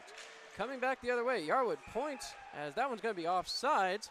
And they shove the puck into the net. Skinner's not going to let that go. And now here's the brouhaha down in the corner. Several gloves come off and a lot of punching going on. Well, Bryce Martin dropped the gloves behind the net, and there's 2 or 3 Enforcers down in the corner to our right. The puck was offsides. Carolina put the puck in the back of the net behind Troy Passingham well after the whistle had gone. Yarwood is right over there telling the official that. And Skinner was in it, and we talked about the big body. He's right there in this little scrum. So it appears we may get more 4-on-4 hockey again. Well, Martin goes to the box. He dropped the gloves. Mafoose goes over to have a conversation with the referee because he wants a secondary penalty here, and he might get one. And Slade going to the box. No, hold on. There's 2 Thunderbirds going to the box. And Slade and Osaka, excuse me. Osaka. So I think the Enforcers are about to have a power play here. I've had 4 already. Oh, hold on. Nope. Kyle Stevens heading. Why is Stevens going in the box? Oh, okay. Stevens is shaking his head. Could we have 3-on-3 hockey? Is that a possibility? I believe it will be. Ahmed Mafoose making reference at Michael Bunn approaching the referee straight away. 18:44 to go in period number 3. Enforcers still with the advantage in shots, 26-19. Kyle like Stevens getting more. some popcorn down there as well. Kyle Stevens has his fans in the penalty box, that's for sure. As now, still more discussion here. You have to imagine Ahmed Mafoose wants a penalty for the unsportsmanlike conduct there, shoving the puck into the net after the offsides. Explanation being given. We may have 5-on-5 hockey here even, George, because with 2 men go in the box, they may just call them canceled out. So one referee explaining to the captains, Andre Nietzsche getting a personal explanation from one of the referees. Mafoose goes to tell with Robbie Nichols, as now Robbie doesn't appear to have any argument with it. Nope, we got 5-on-5. Is that what we're doing here? That's what the Enforcers think is happening. Okay. So I'll go with that. We'll go with that. So and the Thunderbirds agree. I'm going to guess each team will have gotten a minor there. But we'll see what we've got here. Pellegra out there with Yates and Harrison on the other side. As that puck is shoved into the zone, Pargach has it, flips it towards the middle. Yarwood managed to knock it down, excuse me. First game for broadcasters too here, folks. As Yarwood moves it back along, JT Walters has it, feeds it up to Pellegra. Pellegra starts it out the other way. Pellegra passes over, Harrison has it. Harrison trying to get through, will push the puck deeper, as now he sends it around the boards for Pargach, and it's shoved deeper by Yarwood. Yarwood trying to feed it over for Harrison, that one's moved along. Jan Slok feeds it up the boards, all the way down. This goes 200 feet, but will the Enforcers beat it out? No. Huh? Hold on, what is happening here? What is happening here? I'm very confused. I don't understand. Hold on a second here. Do you have an explanation here, George? I don't. Andre Nietzsche doesn't have an explanation. Robbie Nichols is somewhat fine with it. I'm assuming they called icing. I've never seen an icing where a man is 20 feet ahead of the other team, but okay, we'll take it. We'll take it, for sure. There's now 6 Thunderbirds on the ice. You can't do that. So 2 minutes for roughing. They have set. No. Trying to listen overhead. They still got, I don't know. As now, circling back. Michaelis dumps down to Yarwood. Right in front, a shot, and no! Just moved away by Dill. And again, another perfect opportunity for the Enforcers gone awry. Back in the other way, Carolina making moves. JT Walters is on the body. And now back the other way, Hudson Michaelis. Trying to feed it through, Michael Bunn breaks it up. Yarwood going right after Bunn. Shot, blocker down by Passingham and sent back out of the zone. 2 minutes gone by here in the third period, 1-0 in favor of the Thunderbirds. As now, Elmira still looking for a track here. And entering the zone, Carolina has it going. Patterson able to knock that one down. It's moved back out here to Mafus. Mafus will send it deep. Sean Reynolds is on the race for the puck. And Dominic Fate will get there first. So, Elmira Enforcers birthday shout-outs to people in the house, including our very own Joseph Ruggiero. Happy birthday to Joe, the man in the booth next door.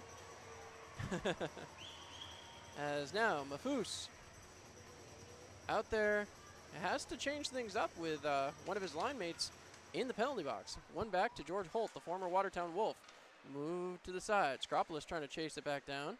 Mafus will go back to get it. Back behind his own net. Drops it back behind. He's got Christian Whitcomb. Whitcomb off the boards. Move forward. Reynolds just shoves it forward, and the Enforcers will get a line change after that icing. So the rest of the Mafus line, which has changed a little bit as Panachik was offside. And no icing on that. Okay. Interesting. As here we come back the other way. Christian Whitcomb has possession. Whitcomb feeds it through and into the offensive zone. Chasing after it. Once again, having a little bit of trouble was Municello. Municello still has possession. Feeds it back behind. Foose looking out in front. Couldn't find anybody. Again feeds it in front. Dustin Skinner rips one. Again, it's saved by Henry Dill. And Dill has been more than proficient here tonight, George. I mean, he's been strong all night. Like we said, turning away 27 shots now. And 4 power play opportunities. As again, Municello feeding it along. Finds Christian Whitcomb. Whitcomb feeds it back along the boards. Glenn Patterson looks up. He's got Skinner along the near side boards. That puck is flipped back towards center ice.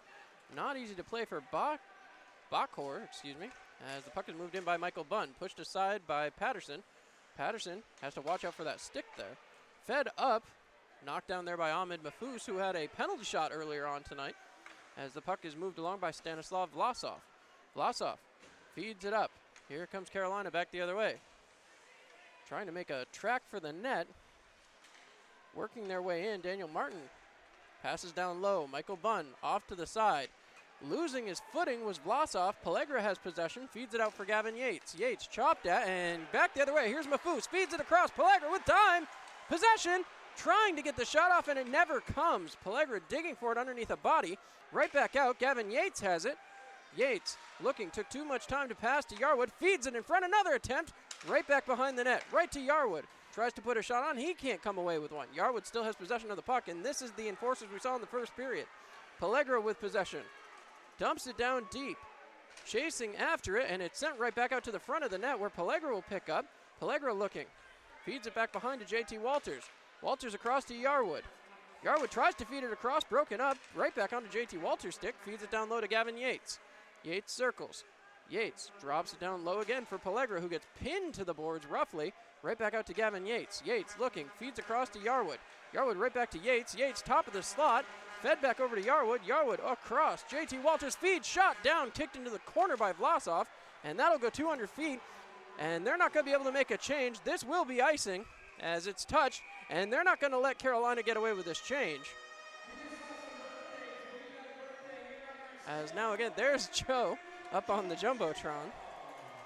So for those of you who don't know who Joe is, he's the one bringing all those graphics up there.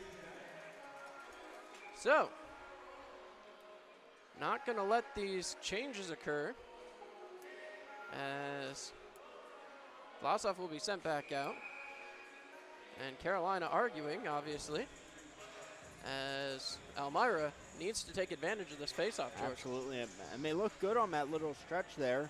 The first time, really, like you said, since the first period where they had a solid offensive opportunity. as Reynolds flips that one way up in the air, and Carolina battling for it here. Still trying to go after it.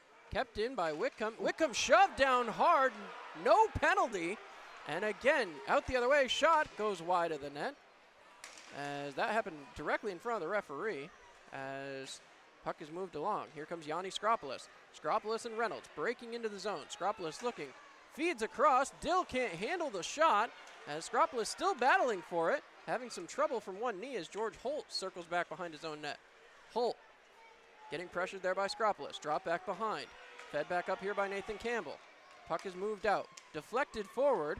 Some trouble playing it from his knees as the Enforcers have to chase it back into their own zone. Viktor Grebennikov had some balance issues there. Campbell dumps it down and along. Patterson's going to let that one go. Patterson chasing after it. Shoving his man to the boards on the backside is Hudson Michaelis. Puck is still loose now. Carolina comes away with it, sends it back to the point to George Holt. Holt firing, deflected off about 3 pieces of equipment there, and now it's sent back behind the net. Skropolis picks up, tries to feed it back behind his net. Played there by Michaelis. Michaelis turning it back around. Michaelis looks up. Puts a shot on, and Dill just gloves it, looking like a baseball player snagging a line drive. I'm about to say that was a little Altuve move by him. And now everybody free from the Bucks. 13:07 to go in period number 3. The Enforcers still trailing 1-0. And you really can't ask for anything better out of the Enforcers. No, again, they played well, and they've had some tremendous opportunities in the offensive zone. Again, playing better on this left-hand side of the ice in the first and third here. But, again, like you said, you can't ask for more from them so far except for 1 or 2 goals. Well, hopefully they can accomplish one of those here in the next 13 minutes. One back to Martin. Martin cuts across. Yarwood fires. That one goes just wide of the net. That one's going to be fed up the boards. Stevens unable to keep it, and that's going to go all the way down. Yarwood looked to be calling for Passingham to go out to play it. A little confused about that, but here comes Yarwood again. Passingham, many talents, playing the puck, not generally one of them. As once again, Carolina will turn it right back around. Mafus, Stevens, and Skinner all out there looking like sharks circling in the water. As right back out in front, it's loose in front, again shoved through, and they can't bury it. The puck is, they're saying the puck's in the net back behind the goal. The referee waving it off. The puck must have crossed the line at some point. The referee didn't blow the whistle. The goal judge said it went in. The light went on, unless my eyes deceived me. It did go on. The referee quickly and emphatically waved it off. However, you can see the puck right now. That is a goal. When Troy Passingham holds the puck, not a goal. But the Enforcer's going to have to find another way to shove it in there. As I said, the goal judge's job is to light the lamp when the puck crosses the line. The referee did not blow the whistle. The goal judge down there signaled goal, and I'm kind of curious if Robbie Nichols will have something to say. I've been watching him. He'll step back down, so I guess not at this point. Not much to say. So face-off one to the sideboard, sent back to JT Walters. Puck is fed down low again for Ahmed Mafous. Can't handle the pass, and it's back out the other way. Carolina having some trouble controlling it as JT Walters looking to lay the body on. Walters picks it up, moves it back along. He finds Skinner. Skinner looking up for Ahmed Mafous, but Nathan Campbell gets in the way of that. Moved back along by Kyle Stevens, right back down. Skinner shoves it into the offensive zone and immediately turned back around by George Holt. Puck is chipped away there by Mafous, who's ready to lay the body. Does, shot, again a save by Passingham. Another attempt, another shot, another save. Huge saves there, and that one's waved immediately off as it never crossed the line. The goal judge didn't think it did either. Troy Passingham has been on his absolute best here tonight. Up J.D. Walters. Couple guys getting into it now. A lot of scrappy behavior here. And again, 2 players going to go to the box. Again, expect nothing less when Elmira meets Carolina. As once again, looks like Jordan Clark returns to the penalty box area. Carolina That's Peter Panachik. The lone goal scorer in this game. He's not happy to have to sit for 2 minutes. The Nope. Enforcers would like to take advantage here and put something in the net. Henry Dill, you have to give credit where credit is due. Henry Dill has been fantastic. Again, turn away 29 shots in the opposing building on opening night. You can't ask for anything more. Well, we'll see if the Enforcers can take advantage here. They're going to kick Pellegra out of the face-off circle. Christian Whitcomb, a defenseman, going to take the draw. He's trying to push it along. Salak kicks it towards the net. Pellegra will pick up. Pellegra heads back out the other way. Avoids a check from Salak. Salak will go to retrieve a stick. Pellegra drops it back for Patterson, who feeds it up. Moving along here. Here comes Harrison. Harrison into the zone, trying to beat Vlasov. Harrison has it poke checked away from him. Pellegra trying to chase it down. It's moved back up. Fed out here by Pargach. Pargach coming with a man. Patterson standing straight up. A shot off of Patterson, and Patterson trying to turn it back around quickly. Fed back. Pellegra will tip it, but no more, as it's turned right back around by Bakor. Bakor looking. That one broken up by Patterson's long stick. Sent back down into the zone, and Passingham will play this one. Excuse me, thought Patterson was going to get there. Now the puck's fed up. Playing out with it, Gavin Yates. Yates has Sean Reynolds with him. Yates into the zone, cuts towards the slot, drops there. Yates keeps possession, feeds it, was looking for Reynolds out in front. Yates still on his man as the puck is broken out. Coming back the other way, the Enforcers will steal the puck and turn it right back around quickly.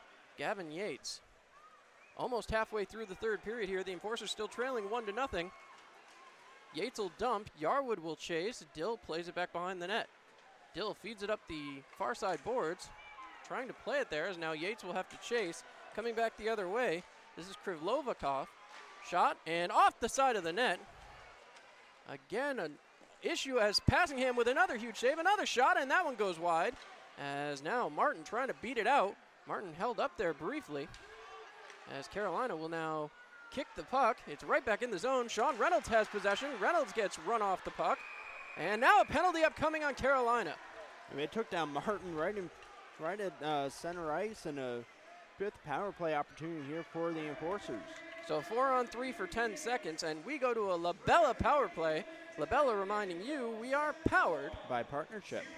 So this will be interesting, George. So Clark is standing.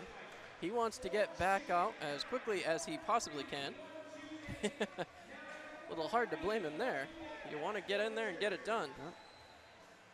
Robbie Sane coming right over to the bench. As now we look out at who's out there. You got Patterson, you got Skinner, you got Wickham, and you got Mafus. And in 10 seconds, you'll have a fifth player. See, it'd be great if you could take advantage in the 10 seconds. Mafus has it, feeds it down to Patterson. 5 seconds to go. Patterson right across firing, and Skinner didn't get all of that one. As that is sent all the way down, and that will do it. Now a minute 50 left of 5-on-4. Panachik stays right out there, a little surprising. And Stevens now comes on as that extra man. Whitcomb has possession.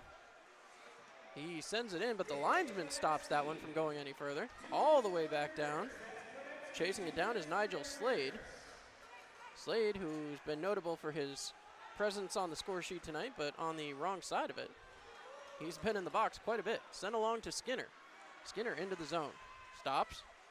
Feeds it down low. Broken up there by Pargach. And sent 100 feet again, or 200 feet again. Passingham will touch. Sent back behind. Played here by Whitcomb. 9 minutes to go in period number 3, and the Enforcers need 1. Fed up the ice. Skinner passes across for Mafus. Mafus breaks into the zone. He's trying to set it up here. Just trying to take his time and set something up. Across, shot, and wide and out of the zone because the defensive player was too deep. So Whitcomb goes back to play, passes across to Kyle Stevens. 40 seconds to go in the 5th power play of the game for the Elmira Enforcers. Drop back behind for Whitcomb. Whitcomb feeds it across for Skinner, who can't reach it. It's sent down. It is tipped, so no icing.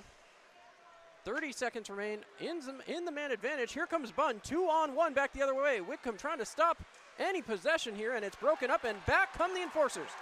Dumped up. Here's Mafus. 3-on-2 back the other way. Here comes Mafus dropping for Yates. Yates didn't read the play. Over to Patterson. Patterson, the cross shot. And wide. Patterson out in front end. Couldn't get it to be knocked home. Mafus with it again. Mafus across. Gavin Yates has possession. Yates circling. Way too much possession here. Passed from Whitcomb. Whitcomb gets tied up. Shoving it down low and sent all the way down. And that will do it for the power play. So the Enforcers, chances galore, unable to cash in. So Yates comes out again. 7:45 to go in this regulation period. Sent back to Yarwood. Yarwood winds and fires. Doesn't get everything on it. Yarwood breaks up a intended pass for Pargach. Sent back out. Here comes Carolina, 3-on-1. JT Walters, smart play there to lay himself out. Harrison has that one taken away. Another attempt here, shot, and goes wide of the cage again. Passingham again, continuing to work, and he has been stellar tonight. Yates drops there for Harrison. 3-on-2 back the other way for Elmira. Fed across, can't reach Mafus. Knocked down. Walters picks up, feeds back for Patterson. 7:10 to go. Off the sideboards, Harrison did not touch. That will be icing, and the Enforcers can't make the change. Missed opportunities. That's the name of the game for the Enforcers tonight. Now 0-for-5 on the power play.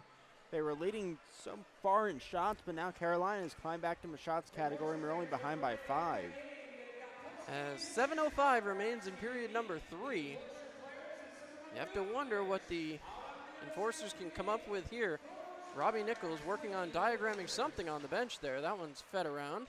Vlasov will get to the puck, moving it down lower. Whitcomb has it. Whitcomb turns it back around. Trying to poke check it through was Michaelis. He couldn't come away with it. Now it's fed back to the point. Wind up shot. Saved by Passingham right in the breadbasket. So that will send us to the media timeout. We will be right back and hope that the Enforcers can turn around their post-media timeout events here tonight. You're listening to Enforcers Hockey on Mixlr.com. Hi, this is Marion Decker, and at the Decker Agency, we've got over 34 years experience in helping our clients get the best insurance coverage possible. We're local and we're trusted. We've built our business on the idea that customers should be treated like family. At the Decker Agency, we offer free quotes and consultations. Our clients can build their coverages to best suit their needs and budget. Please stop into our office at 416 East 14th Street in Elmira Heights, or call us at 607-734-1100 to schedule your free consultation today. And like the Marion M. Decker Agency LLC on Facebook, at the Decker Agency, we help you protect what matters most. All right, and there's one of just many great saves by Troy Passingham. I'll tell you what, he has had a stellar game. If he's not first star of the game tonight, I don't know who is. Maybe Henry Dill, but it's been a goaltender battle all night long. I mean, you look, what is it, 54 shots in this game, and only one snuck in, and that was with 30 seconds left in the second on a turnover right in front of the net. I mean, you can't ask for anything more from either of these goaltenders tonight. Well, we can ask Henry Dill to let one up. Well, you can ask. We can ask for that. I don't know if he'll oblige, but. Well, we'll see. As the Michaelis, Reynolds, Skropolis line are back out here with Glenn Patterson and Christian Whitcomb. Whitcomb has gotten a lot of time out there on the ice tonight. Certainly was a big key acquisition in the offseason, as that bounces right in front of the net. Certainly not where you want to put the puck, as Reynolds feeds it up. Skropolis gets cut off by Bakhor. Vlasov has it now. Vlasov feeding it up the boards. Cut off there by Whitcomb. Fires it, and Dill had no problem with that one. 6:30, but that does get the offensive zone face-off. So diamond collision of the game. We'll have to see what that looks like. So Mapus had a good one earlier. Walters had a couple. That was a good one, yeah. We'll give it to him. Took the helmet off. As now again, Reynolds to take the draw. The line. And the puck is pushed through. Skropolis back to the point. Patterson. Whitcomb the shot on and just wide again. And that has been the story of the Enforcers tonight with the shots on goal. As yet again, here comes the Thunderbirds. Back the other way. Looking. Fed down low. Michael Bunn feeds it up. Again, right back to the point. In trouble keeping. And that one's deflected away by Christian Whitcomb. Battling again. Bunn comes away with it. Shoved around the boards. Patterson will get there. He shoves it up. Finds Skropolis. Skropolis tries to feed it across. That'll be broken up by Carolina one more time. Under 6 to go. Michaelis has it. Feeds it across for Reynolds. Reynolds drops for Michaelis. Shot and blocker down there with the glove that time as Carolina tries to come back the other way. Michaelis picks it off. Michaelis taken out there at center ice. So, Dominic Fate picks it back up. 5.5 to go in third period here. As breaking back out the other way, Carolina now in a game of keep away with the Enforcers. George Holt, the former Watertown Wolf, as a bunch of hand passes there. Well, it was hand passed about 3 ways from Sunday as an Enforcer swatted it, and then a Thunderbird swatted it, and then, I mean, not every day you see a game of hand pass out here. No, it looked like a hacky sack out there. It'd be fun if they did it with their feet. That would be much more interesting. Maybe you have one of those celebrations at the end of the game like there we had you last go. year. That would be entertaining. So Pellegra set to take the draw. Although hacky sack on ice, I don't know if that's a great idea. You never know what they'll come up with.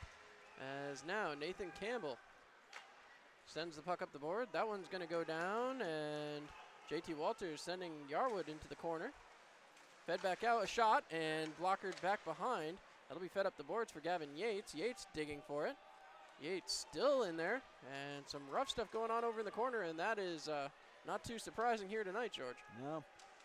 As once again, puck is moved. Pellegra gets taken down there as the Enforcers will start out the other way. Gavin Yates finding his zone, gets over the red line, and now Harrison will chase it.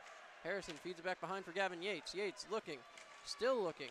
Finds Glenn Patterson up top. Patterson fires, and an attempted deflection there by Harrison. Couldn't get his stick on it, as there's the announcement we told you guys about earlier. Rob Bellamy will be back here tomorrow night. So, 4:32 to go in regulation. The Enforcers, George, when do you start talking about pulling Troy Passingham? I know you guys start thinking about me with 2 minutes left. Still got a little bit of time to try and get it with him in net. So we'll see as Kyle Stevens to take the draw. Wins it to the sideboard, but Skinner can't come away with it. As now the puck's moved up the boards and moved along. Surprised that wasn't a high stick, as a matter of fact. Wickham picks it up. Wickham tried to feed it along for Mafus. This is going to go all the way down, and that will be icing as it's touched. So just poor puck management there. And that really could be the story here, George. Yeah, we talked about when they had their opportunities in the offensive zone, they've had some nice passing, but again, the puck management and that big turnover, which has been the difference of this game. Patterson is pointing to something here. Apparently came off the stick of Wickham as he appears to have it stuffed back in there. One back by Bakhor, fires one over the top of the net. As Pargach will get there. Pargach fires one wide of the net. Skinner has it now. Skinner off of the boards looking for Mafus. That one's blocked down by Bakhor again. And now it'll be played by Glenn Patterson. Patterson up the board. Skinner tips it, sending it all the way down. Henry Dill has possession. Vlasov fires it right up. This is going to go 200 feet. And the Enforcers will get an offensive zone faceoff with 3:50 to go. So, you wonder... I mean, this is the line that the Enforcers turn to.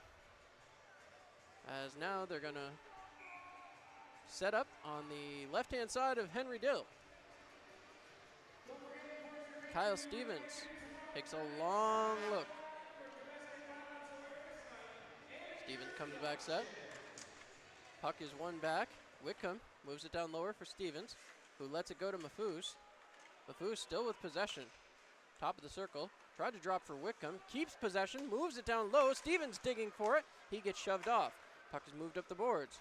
Patterson, that one goes out, as that's going to keep the puck inside the zone, to say the least. As 3:33 to go. Nope, we're saying it's outside. Mafus is arguing the call. I mean, the puck was shot out. No, they're going to take the face-off outside the zone. Mafus is not happy. Rarely is he. And Patterson also not too thrilled about it. 3:33 to go.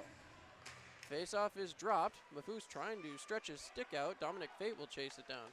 Fate has his pass cut off there by Mafus momentarily. Now it's picked off by Vlasov, sent to the point. Here comes Carolina back out the other way. Feeding up. Again, passing back and forth. Daniel Martin with it now. Has that one poke checked away. Michael Bunn has it. Poke checked away from him. Again, down low, Connor Haas. Dumping it back behind. Whitcomb puts it back behind his net. This is Stevens. Stevens feeds it across. Skinner has it. Skinner gets the red line, dumps it in. Mafus will give chase. Dill has possession. It's dumped back along. Again, it's fed around the boards. And the Enforcers look like they were getting a line change there with 3 minutes to go in this regulation period. A shot. Blocker down by Passingham. He jumps on top of it and won't take any chances. 2:46 to go in period number 3. So, the question becomes, can the Enforcers find that offensive zone pressure that they seem to find so easily early on?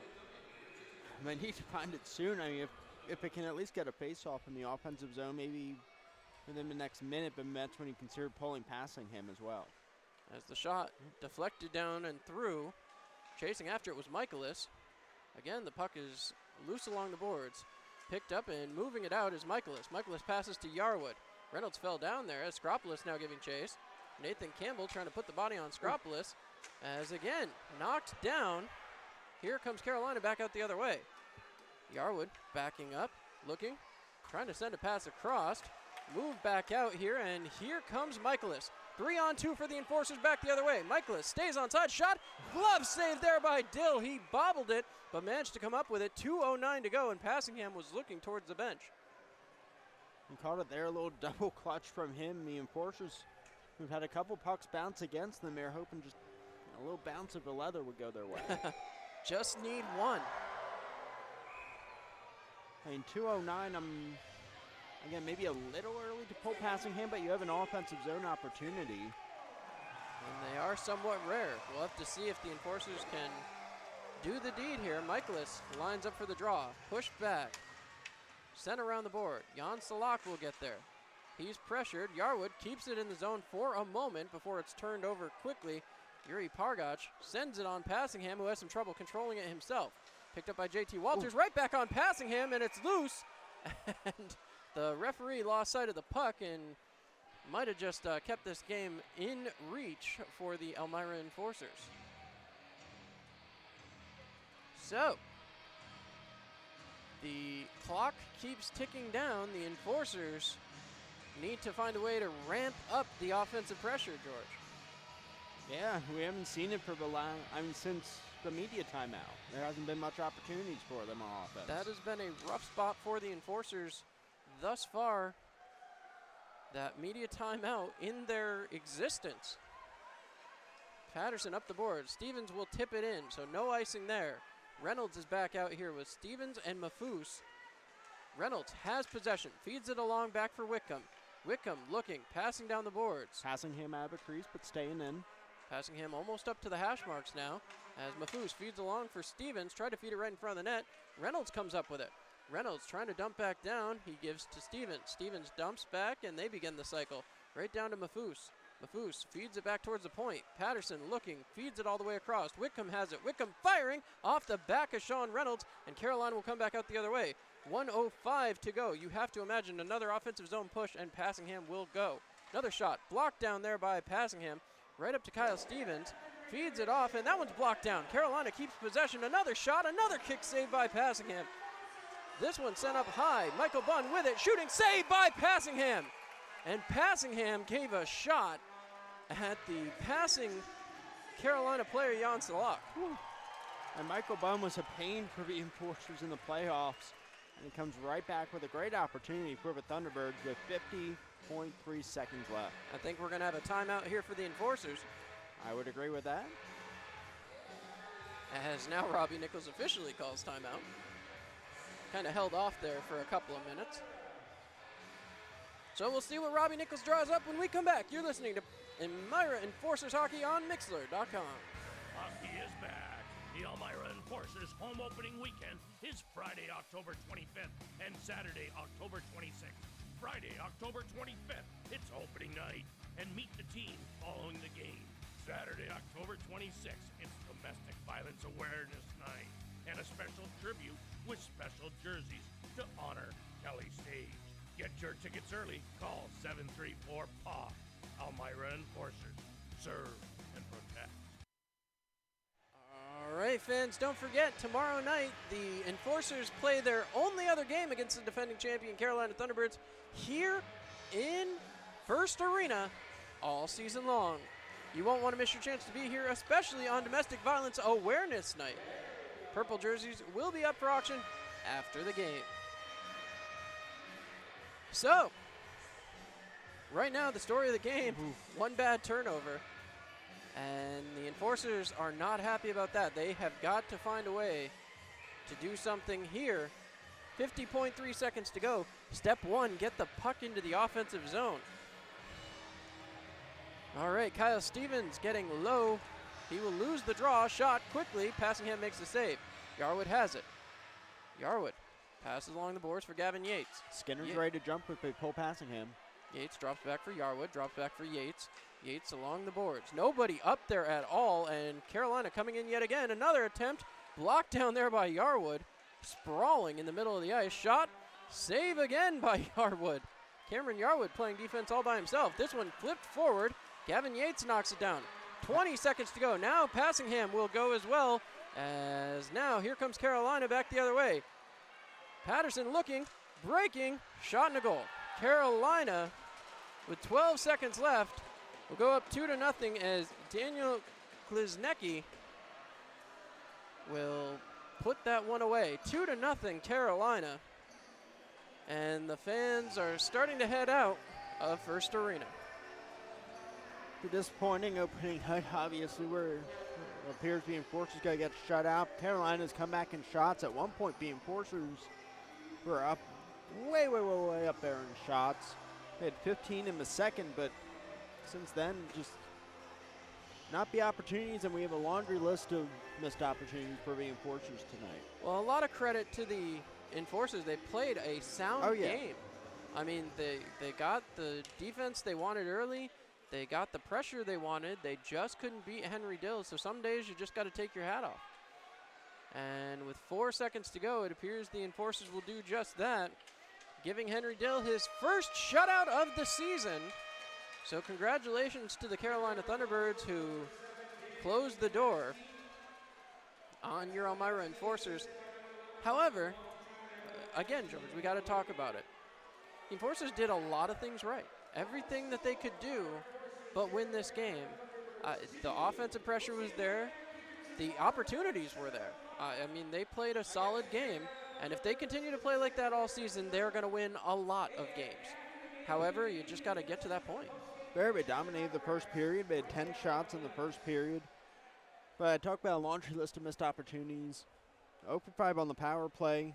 The Mapoose penalty shot that was missed. We had a 5-on-3 opportunity. We had a 4-on-3 opportunity that they missed. And then the turnover with 30 seconds left in the period that resulted in the first goal for Carolina. That was ultimately the difference in this game. It certainly was, and it's just unfortunate to see. You know, you want the hometown crowd to go away happy from opening night, but another chance comes tomorrow. So hopefully the Enforcers can rally and figure out a way. I mean, that's got to be what they got to be talking about in the dressing room right now. How do we beat Henry Dill? Because that's got to be the goal for tomorrow. I mean, it's a good thing we only see them once this year, or twice this year in my regular season, one more time in my regular season, because Dill was fantastic. Going pipe to pipe, flashing the leather, he was all over the place. He certainly was.